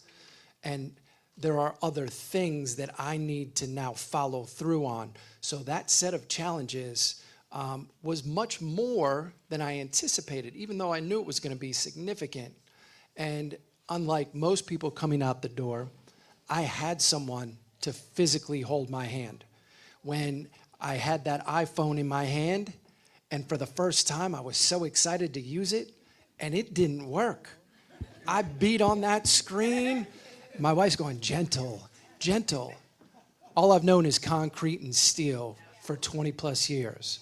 I didn't know how to manipulate the screen. I knew what it was, but I didn't have the touch. So I had to learn those things. And when I would get frustrated, she was there to calm me. When I would get the call from parole that said, you got a report today, we need a urinalysis, and I didn't have a license and I didn't have a car, she was able to take me there. How many other people who don't have that person standing next to them, who don't have those resources, are left to figure it out on their own? And the system is not set up to support our success. And that's why it's important. We need to be open and honest and have these conversations about what's really needed and to acknowledge those challenges. And the last part that I'm going to say is there's an emotional component to this that I did not realize until last week while we're on vacation. We had some things come up missing. my initial response is, it was my wife's wedding ring, some heirlooms, and she's like, I don't know if I lost it or if somebody took it. And my immediate response has been up to that point to think about, oh God, like if the cops get involved, if I got to go find this on my own, like I'm going to have the presumption of, being engaged with the police. And I went, wait a minute, I've been off supervision for 2 years. I don't have those same concerns anymore. And it was the first time since I was 11 years old that I had that realization that I don't have to be worried about interaction with the police or, just following through and doing the right thing when it affects my family. So those challenges are real. They persist. I've been home 6 years, and I'm starting to feel like I'm finally free. Thank you. Okay, they got us wrapping it up a bit, so I'm going to ask the same question to you, like challenges coming home. What does that look like or not for the both of you? Okay, so I'm going to skip all the first part and just say challenges coming home. There was no real challenge because rehabilitation comes from within self. So I decided to rehabilitate myself while I was away, right? And I helped 75 inmates achieve and accomplish their GEDs, right? So coming home, I wanted to make sure that our future leaders didn't fall into the same traps that I fell into, even though I made my choices knowingly and willingly. I said, how can I get a message out? Because I've been going so long, so they probably forgot who I am or whatever. So I produced and released one of the hottest anti-drug educational documentaries on the market, titled King of Kings. And I used that as a platform, because I said, okay, I'm going to go into schools, and I want to start educating folks, right? And I didn't want to be a one, hit and quit, right? So I had to develop, right? And then what I did was, from the documentary, me and my brother Todd, who was my partner, who's not here right now, we founded the King of Kings Foundation, and it's morphed into something else from Can there. you tell folks how many folks do your King of Kings employs today? 96. 96 employees. Clap it up for that. So I've been home 20 years. Yeah, no, it takes a while. But you know what? When you have favor, and had it not been for the grace and mercy, and then understanding what your superpower is and stepping into it, right? So it falls in line. Thank you. Prison can be a womb or a tomb. It depends on the person. You can either shield yourself off from the outside world, or reach out to the outside world and immerse yourself with other people that have experiences different from how am I going to get an onion back from the kitchen or where to hide the shank, So you live in a different world in there, but it depends on you. I've been a prolific reader most of my life. So inside the jail, I always ordered the New York Times, the Wall Street Journal. I ordered 2 or 3 books a week. I've been reading like that since I was 4. I was determined not to let the jail be a tomb. So I made it a point to educate myself. I learned how to speak Japanese. It's no longer fluent. They had the Pell Grant program back then. So I took up college, and there was a host of us, some guys who got their PhD, So it was what we elected to do. One of the things that I noticed was that a lot of the young guys that was coming in there, some of them barely old enough to vote, had little, if any, idea as to what they were actually sentenced to. And so there was a great deal of apathy in the prisons. I wanted to reach out and try and change the narrative, so I began to reach out to the youth in there and try and change the trajectory of their lives incrementally by starting inside of the jail. I continued that process throughout most of the prisons that I went through. At the last prison that I was at, it was Butner. For those of you that have been incarcerated, you know what it means when they say somebody has a yard. So in the South, it was covered with Brits, Bloods, Crips, Sex, Money, Murder, Nine Trey, Grape Street. And I was walking with the shot caller on the compound one day, and people was running up to him, and he was squaring beefs. And I said, homie, you got power, but you've got negative power. I said, I want you to call the shot callers on the compound and tell them to meet me on the yard. I want to talk with them. I'm the big homie, you know. So all of them came out, maybe about 20 guys from all of the gangs, everybody with the exceptions of the Serranos, y'all familiar with that, the Norteños, and the, was it Pisces? And the Pisces. Anyhow, I asked a question, and, and that question was, it was determinative of what I would be doing with the rest of my life, with the rest of that time, but also my life. The question I asked was, how many of you in here know what Kobe's stats are? Every hand went up. I say, how many of you in here know Michael Jordan's stats? Every hand went up. I say, how many of you in here know what a trade line is? Not one hand went up. I said, how many of you know what your credit score is or what Experian is? Not one hand went up. I said, homie, there's something wrong with this picture. And we're going to do something to try and repair it. Because I was of the belief that if all you ever do is all you've ever done, then all you're going to ever get is all you ever got. So if all you ever do is all you've ever done, then all you're going to ever get is all you've ever got. So that's why the recidivism rate was so high, is because they didn't know anything else to do. Some of these guys were innately intelligent, you know, but they weren't smart. They hadn't had the opportunity to be exposed to education or information, so they didn't know anything else to do once they returned to the streets. I enrolled 150 people in financial literacy, and I graduated 127. So I was determined to bring that program to my city, so hopefully I could get similar results. That's what I returned back to Newark to do.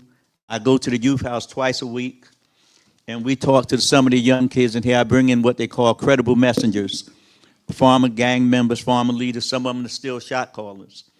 And we come in and we talk with them about life outside of prison, about changing their lives, about trying to get an education, about trying to better themselves.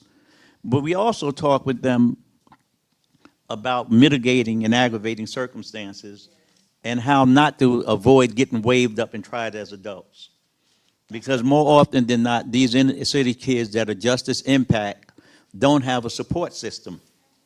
So we have to give them the support system. They only have generally one parent when they go to jail, when they go to trial. So they don't have the benefit. There was a case that was called the affluenza case. Okay, I know they're going to kill me, Okay. Akbar. So All right, this is what I got to do. Save it up. That's good. So what we've learned is those closest to the problem could be closest to the solution. Absolutely. This is just a speed round on the way out. What message would you leave people with today that you want them to understand about folks that serve federal time?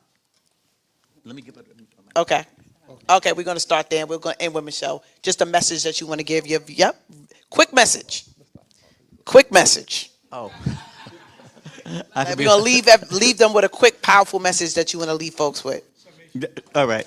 To get involved, man. So regardless of what you're doing, we can synergize. This is not a zero-sum game.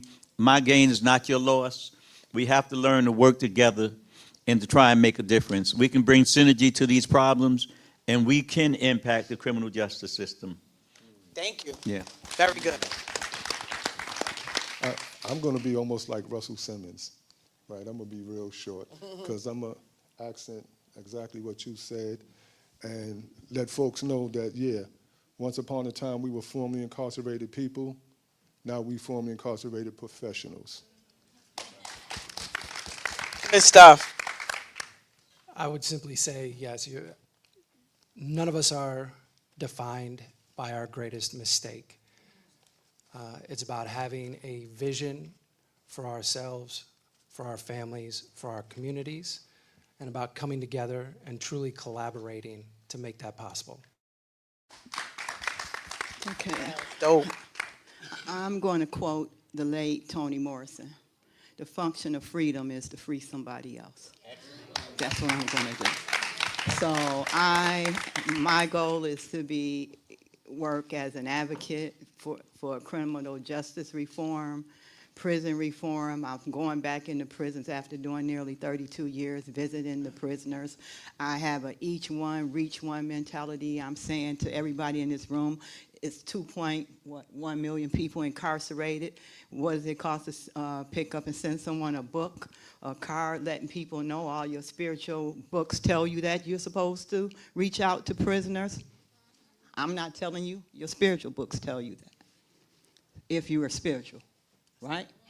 So that's what I say. Reach out to the ones that are inside that don't. There's people in there that don't get visits. Women are not treated like men inside. Reach out to these people. That's what I'm saying. So we're closing up, but what you see here is a message of hope. What they all said was that they didn't give up. Many of them were sentenced to life sentences, wasn't supposed to ever see daylight again, but they believed and they lived as though that they would see freedom and freedom was possible. So I want to leave this message with each of you that have listened to this. Freedom is possible, whether you are locked in a physical prison or a spiritual prison, right? Keep thinking your way out of it, believing, doing positive things, and we believe positive things will come to you. Thank you guys for having us. And now we're going to call up Andre Ward for closing remarks.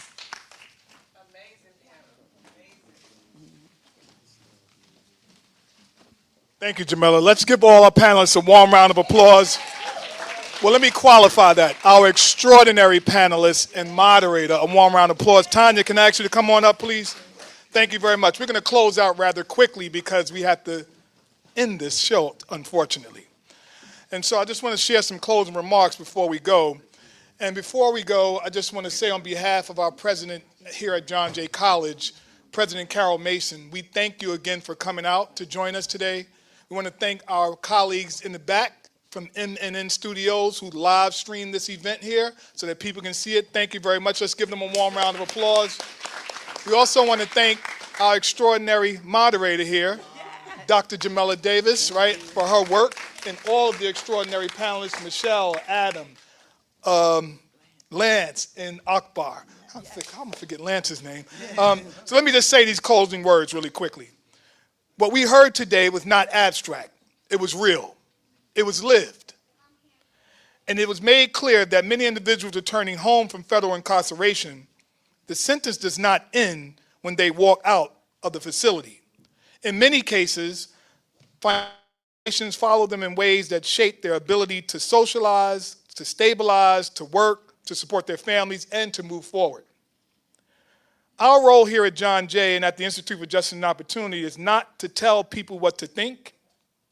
It is to ensure that the realities are understood, that the data is clear, that the human impact is visible, and that conversations like this are grounded in fact, experience, and informed dialogue. What happens next matters. Not in terms of policy positions, but in terms of awareness, in terms of how systems are examined, in terms of how institutions, practitioners, and communities respond to what we now better understand. If there's one thing to take away from here today is this: access to education, access to opportunity, and the ability to move forward should not be out of reach because of barriers like restitution that extend indefinitely on one sentence.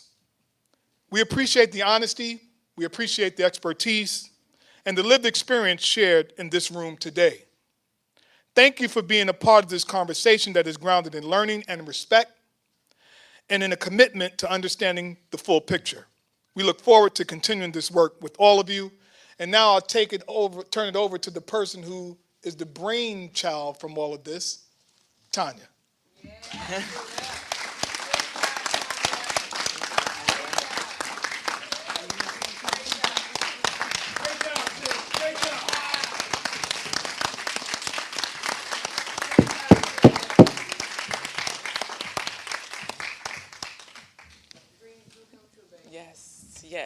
Yes. Thank you. Thank each and every, thank John Jay, thank the panelists, the live stream, the sponsors, everyone that has stood with us over this last 6-7 years to make this a reality.